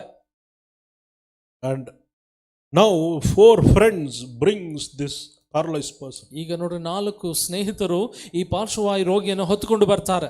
This man, they don't have place to bring him inside, so what they do, they take him to the roof, they remove the roof and they bring him down. ನೋಡ್ರಿ, ಆ ರೋಗಿಯನ್ನ ನೋಡ್ಲಿಕ್ಕೆ ಬಂದಿದ್ದಾರೆ, ಆದ್ರೆ ಆ ರೋಗಿಗೆ ಆ ಮನೆಯಲ್ಲಿ ಸ್ಥಳವಿಲ್ಲ, ಹಾಗಾಗಿ ಮೇಲ್ಛಾವಣಿಯಿಂದ ಅವನನ್ನು ಕೆಳಗೆ ಇಳಿಸ್ತಾರೆ. Leprosy represents sin. ನೋಡ್ರಿ, ಕುಷ್ಠರೋಗ ಪಾಪವನ್ನು ಸೂಚಿಸುತ್ತದೆ. This palsy or paralysis represents the condition of a sinner. How he is totally paralyzed. He is totally bound by the forces of the devil. ನೋಡ್ರಿ, ಕುಷ್ಠರೋಗ ಪಾಪವನ್ನು ಸೂಚಿಸುತ್ತದೆ, ಪಾರ್ಶ್ವವಾಯು ರೋಗ ಪಾಪದ ಸ್ಥಿತಿಯನ್ನು ಸೂಚಿಸುತ್ತದೆ. ಯಾವ ರೀತಿ ಪಾಪದಲ್ಲಿ ಇರುತ್ತಾರೆ ವ್ಯಕ್ತಿಗಳು, ಅವರ ಪರಿಸ್ಥಿತಿ ಹೇಗಿರ್ತದೆ ಎಂಬುದನ್ನು ಸೂಚಿಸುತ್ತದೆ. When the sin takes over your life, you are paralyzed, you can't do anything, you are bound by chains. ಪಾಪವು ನಿಮ್ಮ ಜೀವಿತದಲ್ಲಿ ಪ್ರವೇಶಿಸುವಾಗ ನೀವು ಪಾರ್ಶ್ವವಾಯು ರೋಗಿಯಂತೆ ಆಗಿಬಿಡುತ್ತೀರಿ. ನೀವು ಸರಪಳಿಗಳಲ್ಲಿ ಕಟ್ಟಿ ಹಾಕಿದವರಂತೆ ಅಸಹಾಯಕರಂತೆ ನೀವು ಇರುವಿರಿ. Jesus could have just healed this man. ಯೇಸು ಈ ವ್ಯಕ್ತಿಯನ್ನು ಸುಮ್ಮನೆ ಹಾಗೆ ಗುಣಪಡಿಸಬಹುದಿತ್ತು. It was not a big deal. ಯೇಸುವಿಗೆ ಇದೊಂದು ದೊಡ್ಡ ಕೆಲಸವೇ ಅಲ್ಲ. Just now, I told you he healed a leper. ಈಗ ತಾನೇ ಹೇಳಿದೆ ಕುಷ್ಠರೋಗಿಯನ್ನು ಯೇಸು ಗುಣಪಡಿಸಿದೆ ಎಂಬುದಾಗಿ. But now this man with paralysis, he is come. Jesus could have laid his hands on him and he could have healed him just like that. ಆದರೆ ಪಾರ್ಶ್ವವಾಯು ರೋಗಿಯನ್ನು ಸಹ ಅದೇ ರೀತಿಯಲ್ಲಿ ಗುಣಪಡಿಸಬಹುದು. But he did not do that. ಆದರೆ ಯೇಸು ಹಾಗೆ ಮಾಡಲಿಲ್ಲ. Because these scribes and Pharisees were standing there. ಯಾಕೆಂದ್ರೆ ಈ ಧಾರ್ಮಿಕ ಗುರುಗಳು ಅಲ್ಲಿ ನಿಂತಿದ್ದರು. And he wanted to prove a point to them. ಅವರಿಗೆ ಒಂದು ಪಾಠವನ್ನು ಯೇಸು He ಕಲಿಸಿಕೊಡಬೇಕಾಗಿತ್ತು. wanted to teach them that Jesus had the capacity to cleanse them, heal them and also to take away the sin. ಯೇಸು ಪಾಪವನ್ನು ತೆಗೆದು ಹಾಕುವುದು ಮಾತ್ರವಲ್ಲ, ಪಾಪದ ಬಲಹೀನತೆಯಲ್ಲಿ ಬಿದ್ದಿದ್ದವರನ್ನು ಸಹ ಗುಣಪಡಿಸಬಲ್ಲ ಎಂಬುದನ್ನ ಅವರಿಗೆ ಯೇಸು He ತೋರಿಸಬೇಕಿತ್ತು. wanted to show these religious leaders, law will not deliver them. It is the grace of God. It is Jesus. Only through Jesus, they can be, the sin can be taken out of their life. ಧರ್ಮಶಾಸ್ತ್ರವು ಪಾಪವನ್ನಾಗಲಿ ಪಾಪದ ಪರಿಣಾಮಗಳನ್ನಾಗಲಿ ತೆಗೆದು ಹಾಕಲಿಕ್ಕೆ ಅಸಾಧ್ಯ. ಯೇಸುವಿನ ಕೃಪೆ ಮಾತ್ರ ಸಾಧ್ಯ ಎಂಬುದನ್ನ ಆ ಧಾರ್ಮಿಕ ನಾಯಕರಿಗೆ ಯೇಸು ತಿಳಿಸಬೇಕಿತ್ತು. They were standing there thinking, what is Jesus going to do? ಯೇಸು ಏನು ಮಾಡುತ್ತಾನೆ ಎಂಬುದಾಗಿ ಕಾಯುತ್ತಾ ನಿಂತಿದ್ದರು. He said, what does the Bible say? And if you read verse 20, 20ನೇ ವಾಕ್ಯ, Luke 5:20, when he saw their faith, he said to him, man, your sins are forgiven for you. ಯೇಸು ಅವರ ನಂಬಿಕೆಯನ್ನು ನೋಡಿ, ಅಪ್ಪ ನಿನ್ನ ಪಾಪಗಳು ಕ್ಷಮಿಸಲ್ಪಟ್ಟಿವೆ ಅಂದನು. They were purposely, Jesus wanted to, get these people's attention. ಯೇಸು ಈ ಧಾರ್ಮಿಕ ನಾಯಕರ ಗಮನವನ್ನು ಸೆಳೆಯಬೇಕಿತ್ತು ಎಂಬುದಾಗಿ ಹೀಗೆ ಮಾತನಾಡಿದ. He was a sick man. ನೋಡ್ರಿ, ಅಲ್ಲಿ ಮಲಗಿದ್ದ ಮನುಷ್ಯ ರೋಗಿಷ್ಠನು. He could have healed him.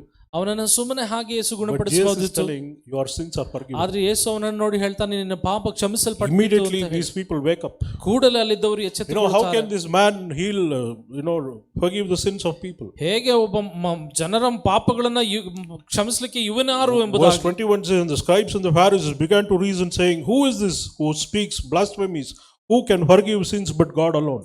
21ನೇ ವಾಕ್ಯ, ಅದಕ್ಕೆ ಶಾಸ್ತ್ರಿಗಳು ಫರಿಸಾಯರು ದೇವ ದೂಷಣೆಯ ಮಾತುಗಳನ್ನು ಆಡುವ ಇವನು ಎಷ್ಟರವನು, ಪಾಪಗಳನ್ನು ಕ್ಷಮಿಸಿ ಬಿಡುವುದಕ್ಕೆ ದೇವರೊಬ್ಬನಿಂದಲೇ ಹೊರತು ಮತ್ತಾರಿಂದಾದೀತು ಎಂಬುದಾಗಿ ಕೇಳಿದರು. If you think, can I come out of my guilt? ನನ್ನ ಪಾಪ ಪ್ರಜ್ಞೆಯಿಂದ ಹೊರಗೆ ಬರಬಹುದೇ ಎಂಬುದಾಗಿ ನೀವು ಕೇಳಬಹುದು. I'm a sinner. ನಾನು ಒಬ್ಬ ಪಾಪಿ, I have done wrong things. ನಾನು ತಪ್ಪು ಕಾರ್ಯಗಳನ್ನು ಮಾಡಿದ್ದೇನೆ. Do I have an answer? ಅದಕ್ಕಾದಂತ ಉತ್ತರ ಉಂಟಾ? Maybe because of the sin you are going through a lot of pain and a lot of suffering.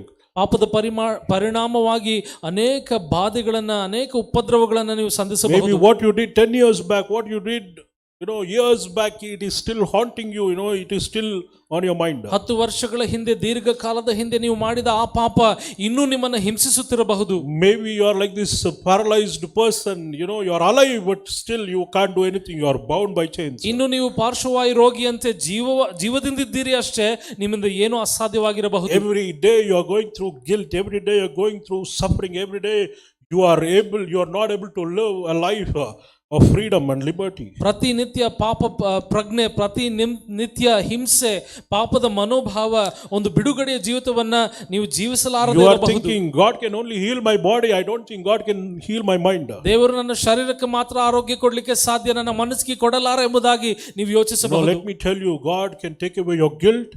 God can totally set you free just now, right like that. ನಿಮ್ಮ ಪಾಪ ಪ್ರಜ್ಞೆಯನ್ನ ದೇವರು ಕಿತ್ತು ಹಾಕಿ ನಿಮ್ಮನ್ನ ಪರಿಪೂರ್ಣ ಬಿಡುಗಡೆಯಿಂದ ಆತನು ಈಗ ನಡೆಸಲಿಕ್ಕೆ ಸಾಧ್ಯ. Jesus said, man, your sins are forgiven.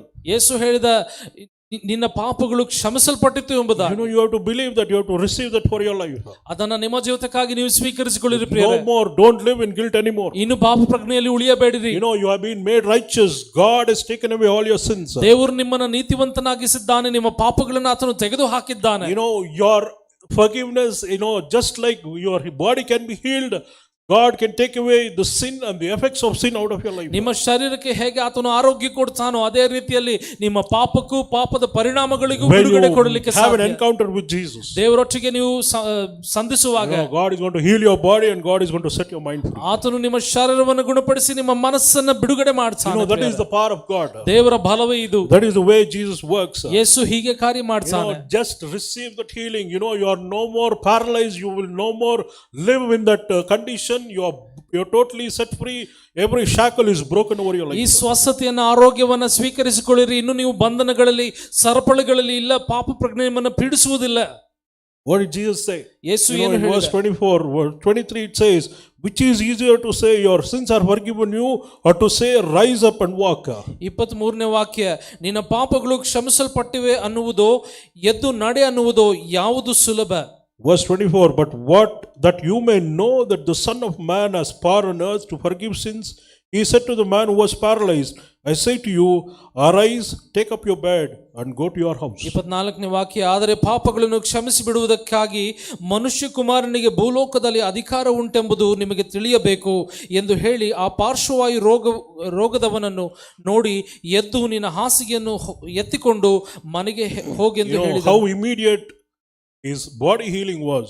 ನೋಡ್ರಿ, ಅವನ ದೇಹದ ಸ್ವಸ್ಥತೆ ಎಷ್ಟು ಕೂಡಲೇ ಆಯಿತು ಅಂದರೆ, So immediately even his sins were taken out of his life. ಅಷ್ಟೇ ವೇಗವಾಗಿ ಅವನ ಆತ್ಮದ ಪಾಪಗಳು ಸಹ ತೆಗೆದು ಹಾಕಲ್ಪಟ್ಟವು. So in verse 25 says, immediately he rose up before them, took up what he had been lying on, and departed to his own house, glorifying God. 25ನೇ ವಾಕ್ಯದಲ್ಲಿ, ಅಂದ ಕೂಡಲೇ ಅವನು ಅವರ ಮುಂದೆ ಎದ್ದು ತಾನು ಮಲಗಿದ್ದ ಹಾಸಿಗೆಯನ್ನು ಎತ್ತಿಕೊಂಡು ದೇವರನ್ನು ಕೊಂಡಾಡುತ್ತಾ ಮನೆಗೆ ಹೋದನು.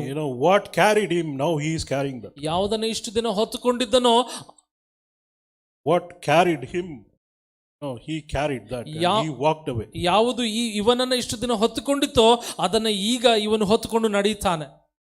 You are bound by chains. If you are bound to the bed, you will be totally set free and you will be walking and glorifying, rejoicing with God. ಪ್ರಿಯರೇ, ನೀವು ಹಾಸಿಗೆ ಹಿಡಿದಿದ್ದೀರಾ, ಅಸಹಾಯಕ ಪರಿಸ್ಥಿತಿಯಲ್ಲಿದ್ದೀರಾ, ಈ ಸಮಯ ನಿಮ್ಮ ಸಮಯ. ನೀವು ಅದನ್ನು ಹೊತ್ತುಕೊಂಡು ದೇವರನ್ನ ಕೊಂಡಾಡುತ್ತಾ ನಡೆಯಿರಿ. God is going to make you to get up, walk. ದೇವರು ನಿಮ್ಮನ್ನು ಎಬ್ಬಿಸಿ ನಿಲ್ಲಿಸಿ ನಡೆಯುವಂತೆ ಮಾಡುತ್ತಾನೆ. Not only physically, even emotionally, spiritually, mentally, every sin and the effects of sin God is going to take out of your life. ಪಾಪದ ಪರಿಣಾಮಗಳನ್ನ ಕೇವಲ ನಿಮ್ಮ ಶರೀರದಲ್ಲಿ ಮಾತ್ರವಲ್ಲ, ನಿಮ್ಮ ಅಂತರಂಗದಲ್ಲಿ ಮಾನಸಿಕವಾಗಿ ಆತ್ಮಿಕವಾಗಿ ತೆಗೆದು ಹಾಕುತ್ತಾನೆ. ಪ್ರಿಯರೇ, Amen. How many of you believe that? ಎಷ್ಟು ಜನ ನಂಬುವಿರಿ? God is going to take you from failure to success, ಸೋಲಿನಿಂದ ಸಫಲತೆಗೆ ನಿಮ್ಮ ದೇವರು ಕರ್ಕೊಂಡು from ಹೋಗ್ತಾನೆ. sickness to health, ರೋಗದಿಂದ ಆರೋಗ್ಯಕ್ಕೆ, from being guilt ridden, from being guilty to living a life of total liberty. ಪಾಪ ಪ್ರಜ್ಞೆಯಿಂದ ಬಿಡುಗಡೆಯ ಜೀವಿತ, ಸ್ವಾತಂತ್ರ್ಯದ ಜೀವಿತಕ್ಕೆ ನಿಮ್ಮನ್ನ ಯೇಸು ಕರ್ಕೊಂಡು ಹೋಗ್ತಾನೆ. Amen. How many of you believe? ಎಷ್ಟು ಜನ ನಂಬ್ತೀರಿ ಪ್ರಿಯರೇ? How many of you understand what I said? ಎಷ್ಟು ಜನಕ್ಕೆ ಅರ್ಥವಾಯಿತು ನಾನು ಏನು ಹೇಳಿದೆ Don't ಎಂಬುದಾಗಿ? be weak, immature Christians. ಬಲಹೀನವಾದಂತ ತಿಳುವಳಿಕೆ ಇಲ್ಲದಂತ ಕ್ರೈಸ್ತರಾಗಿ ಇರಬೇಡಿರಿ. God is on your side. You have to believe these truths are real and it is going to change your life. ದೇವರು ನಿಮ್ಮ ಪಕ್ಷದಲ್ಲಿ ಇದ್ದಾನೆ. ಇವೆಲ್ಲವೂ ಸತ್ಯ. ಈ ಸತ್ಯಾರ್ಥಗಳು ನಿಮ್ಮ ಜೀವಿತವನ್ನು ಬಿಡುಗಡೆ ಮಾಡುತ್ತದೆ ಎಂಬುದನ್ನು ತಿಳ್ಕೊಳ್ಳಿರಿ. God wants you to eat good food. ಒಳ್ಳೆ ಆಹಾರವನ್ನು ನೀವು ತಿನ್ನಬೇಕು ಎಂಬುದಾಗಿ ದೇವರು How long we are going to drink milk? ಎಷ್ಟರವರೆಗೆ ನಾವು ಹಾಲನ್ನೇ ಕುಡಿಕೊಂಡು ಬದುಕಬೇಕು? How long we are going to live? Oh, they said this, they did this, this happened to me, that happened to me. Come on, let us have the discerning to know what is right and wrong. ಅವರು ಹೀಗೆ ಹೇಳಿದ್ರು, ಇವರು ಹೀಗೆ ಹೇಳಿದ್ರು, ನನಗೆ ದುಃಖವಾಗ್ತಿದೆ, ನನಗೆ ನೋವಾಗ್ತಿದೆ ಎಂಬುದಾಗಿ ಇನ್ನೆಷ್ಟು ಕಾಲ ಹಾಗೆ ದೂಷಣೆ ಮಾಡ್ತಾ Jesus has ಇರ್ತೀರಿ? totally set you free. ಯೇಸು ನಿಮ್ಮನ್ನು ಪರಿಪೂರ್ಣವಾಗಿ ಬಿಡುಗಡೆ ಮಾಡಿದ್ದಾನಲ್ವಾ? When people look at you, they should see you are representing Jesus. ಜನರು ನಿಮ್ಮನ್ನು ನೋಡುವಾಗ ನೀವು ಯೇಸುವನ್ನು ಪ್ರತಿನಿಧಿಸುವಂತೆ ನೀವು ಕಾಣಿಸಬೇಕಲ್ಲವೇ? You're going to live in authority. ನೀವು ಅಧಿಕಾರದಲ್ಲಿ ಬದುಕಿರಿ. You are no more a failure. ನೀವು ಇನ್ನಿಂದು ಸೋಲುಗಾರರಲ್ಲ, You are a success. ನೀವು ಸಫಲತೆಯುಳ್ಳವರು. No more sick, you are healed. ನೀವು ರೋಗಿಷ್ಠರಲ್ಲ, ನೀವು ಆರೋಗ್ಯವಂತರು. You don't live in guilt anymore. You're going to live a life of liberty. ನೀವು ಪಾಪ ಪ್ರಜ್ಞೆಯಿಂದ ಬದುಕುವಂತವರಲ್ಲ, ನೀವು ಬಿಡುಗಡೆ ಸ್ವಾತಂತ್ರ್ಯದಿಂದ ಜೀವಿಸುವಂತವರು. Even as we sing a song, we are going to glorify God. ನಾವು ಹಾಡುವಂತೆ ದೇವರ ನಾಮವನ್ನು ಮಹಿಮೆ ಪಡಿಸೋಣ. We are going to worship and celebrate and we are going to close with ಮತ್ತು ದೇವ ಆರಾಧನೆ ಮಾಡಿ ದೇವರನ್ನ ಕೊಂಡಾಡಿ ಈ ಆರಾಧನೆಯನ್ನು ಮುಗಿಸಿಕೊಳ್ಳೋಣ.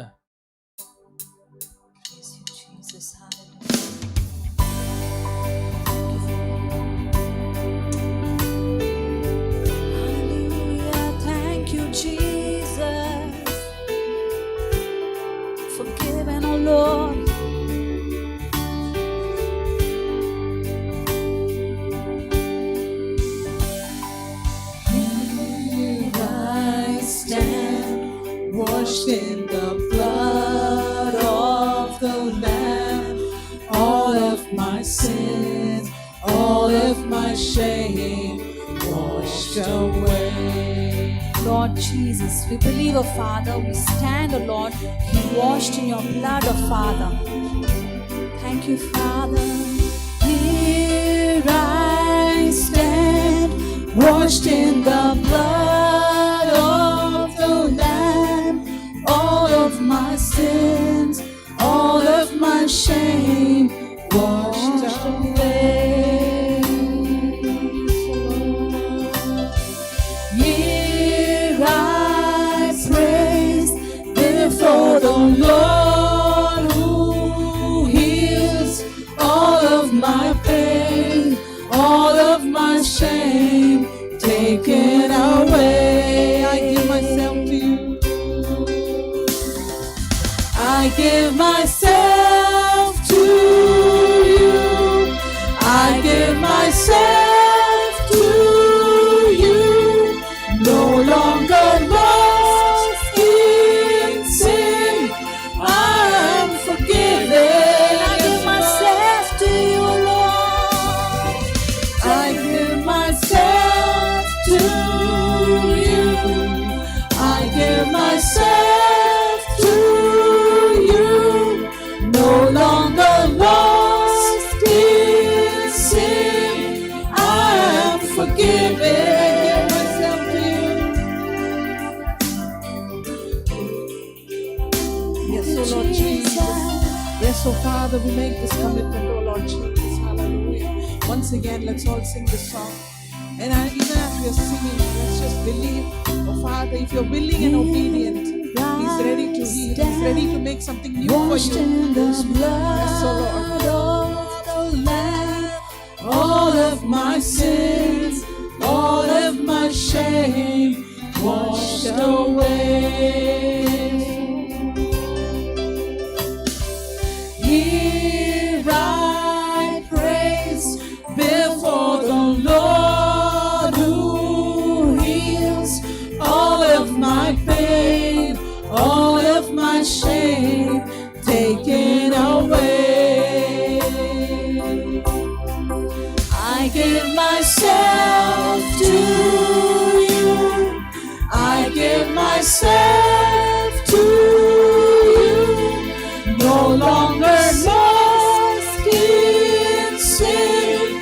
I'm forgiven. I give myself to you. I give myself to you. I am no longer lost in sin, oh No Lord. longer lost I am forgiven. in sin.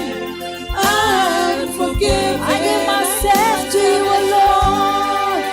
I give myself to you.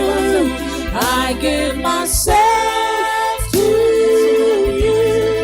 No longer lost in sin. I'm forgiven. I give myself to you. I give myself to you. I give myself to you. No longer lost in sin. I'm forgiven. Here I stand, washed in the blood of the Lamb. All of my sins, all of my shame washed away. I give myself to you. I give myself to you.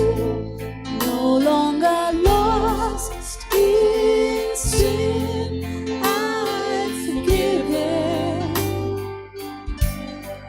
I give myself to you. To you. No longer lost. Thank you, Lord Jesus. Come on, people, let's all lift up our hands. ಎಲ್ಲರೂ Wherever you are. ಕರಗಳನ್ನು ತೆರೆಯೋಣ ಪ್ರಿಯರೇ.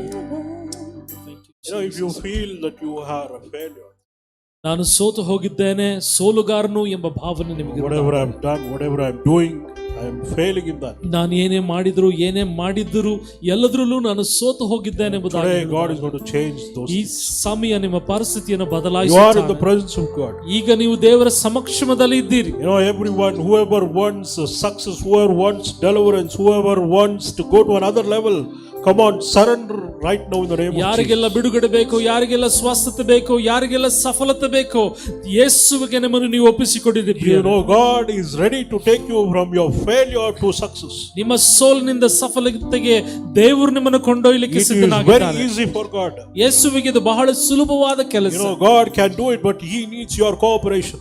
ಆತನು ಸುಲಭವಾಗಿ ಮಾಡಬಲ್ಲ, ಆದ್ರೆ ನಿಮ್ಮ ಸಹಕಾರವನ್ನು ಎದುರು You know, ನೋಡ್ತಾನೆ. surrender yourself to God. ನಿಮ್ಮನ್ನು ನೀವು ಒಪ್ಪಿಸಿಕೊಡಿರಿ ಪ್ರಿಯರೇ. Your body, soul, and spirit. Just give it to God and say, Lord, whatever you say, at your word, I will do everything, O Lord. ನಿಮ್ಮ ಶರೀರ ಆತ್ಮ ಪ್ರಾಣವನ್ನು ಒಪ್ಪಿಸಿಕೊಟ್ಟು, ಸ್ವಾಮಿ ನಿನ್ನ ಮಾತಿನ ಮೇರೆಗೆ ನಾನು ಕೇಳುತ್ತೇನೆ, ವಿಧಾನ ಆಗುತ್ತೇನೆ You ಎಂಬುದಾಗಿ will ಹೇಳಿ. be my master. You will be my Lord. You just confess those things. ನೀನೇ ನಮಗೆ ಒಡೆಯನು, ನೀನೇ ನನಗೆ ಗುರು ಎಂಬುದಾಗಿ ಅರಿಕೆ ಮಾಡಿದೆ You know, ಪ್ರಿಯರೇ. give your life to Jesus right now. ನಿಮ್ಮ ಜೀವಿತವನ್ನು ಯೇಸುವಿಗೆ ಒಪ್ಪಿಸಿಕೊಡಿರಿ. Wonderful opportunity. Don't let go. ಈ ಸುಸಂದರ್ಭವನ್ನ ಬಿಟ್ಟುಕೊಡಬೇಡಿರಿ You know, ಪ್ರಿಯರೇ. God is going to take care of your life better than you can plan for yourself. ನೀವು ನಿಮಗಾಗಿ ಯೋಜಿಸಿಕೊಳ್ಳುವುದಕ್ಕಿಂತ ಹೆಚ್ಚಿನದಾಗಿ ನಿಮ್ಮ ದೇವರು ನಿಮ್ಮ ಜೀವಿತವನ್ನ ನಡೆಸಬಲ್ಲ. He will bring good success.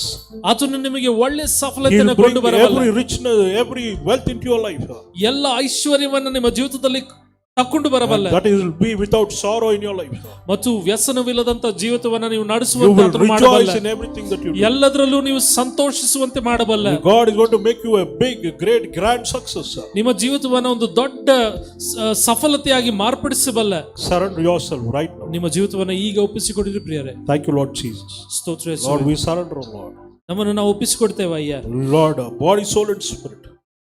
ಶರೀರ ಆತ್ಮ ಪ್ರಾಣ Complete surrender. ಪರಿಪೂರ್ಣ ಸಮರ್ಪಣೆ Lord, Swami. you lead us and you guide us. ನಮ್ಮನ್ನು ನೀನು ನಡೆಸು, ನಮ್ಮನ್ನು ನೀನು You be ಕಾಯಿ the Lord and master over our lives. Lord. ನೀನೇ ನಮ್ಮ ಜೀವಿತದಲ್ಲಿ ಗುರು ಮತ್ತು ಒಡೆಯನಾಗಿರು ಸ್ವಾಮಿ. Thank you for doing it, Lord. ಇದನ್ನು ಮಾಡಿದ್ದಕ್ಕಾಗಿ ಸ್ತೋತ್ರ. Everyone who wants to come out of your guilt, ಯಾರೆಲ್ಲ ನಿಮ್ಮ ಪಾಪ ಪ್ರಜ್ಞೆಯಿಂದ ಹೊರಗೆ ಬರಬೇಕು, if you've been tortured by guilt, ಪಾಪ ಪ್ರಜ್ಞೆಯಿಂದ ನೀವು ಪೀಡಿಸಲ್ಪಡುವುದಾದರೆ, whatever you have done or whatever you're doing, ನೀವು ಏನೇ ಮಾಡಿದ್ರು ಏನೇ ಮಾಡುತ್ತಲಿದ್ದರು, you know, if that is holding you back, ಅದು ನಿಮ್ಮನ್ನ ಹಿಂದಕ್ಕೆ ಉಳಿಸಿಕೊಂಡಿರುವುದಾದರೆ, if you are going through torment, if you're going through the torture of those thoughts, ಉಪದ್ರವಗಳು, ಆ ಪಾಪ ಪ್ರಜ್ಞೆಯ ಒಂದು ವಶದಲ್ಲಿ ನೀವಿರುವುದಾದರೆ, you know, just let go of it right now.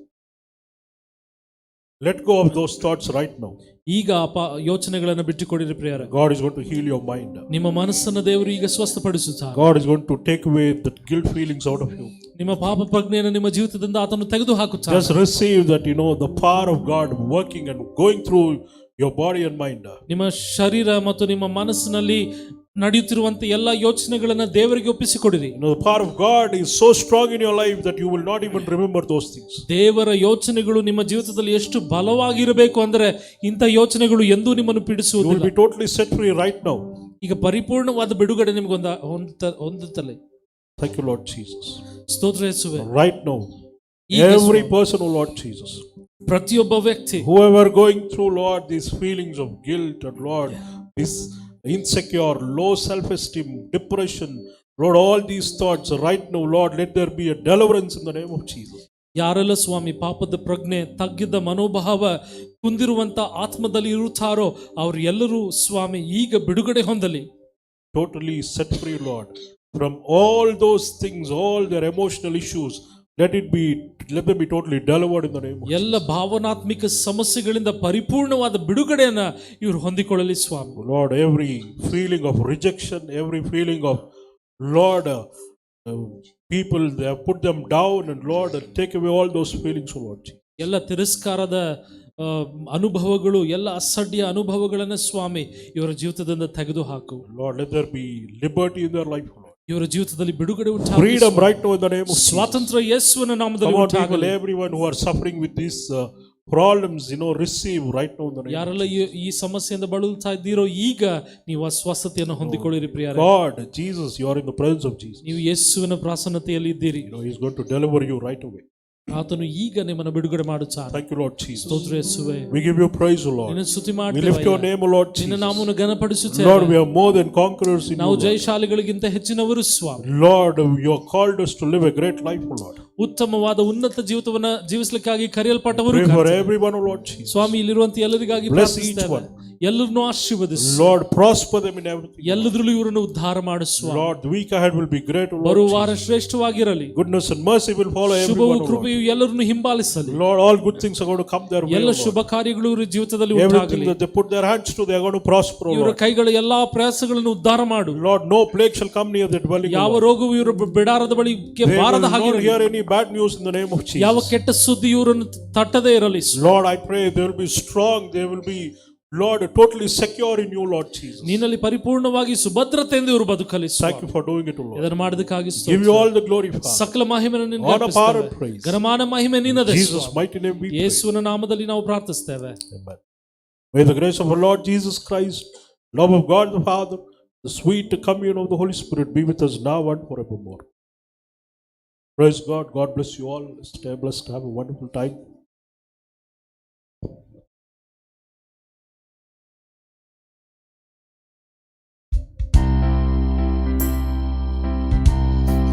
I give myself to you. I give myself to you. No longer lost in sin. I'm forgiven. I give myself to you. I give myself to you. No longer lost in sin.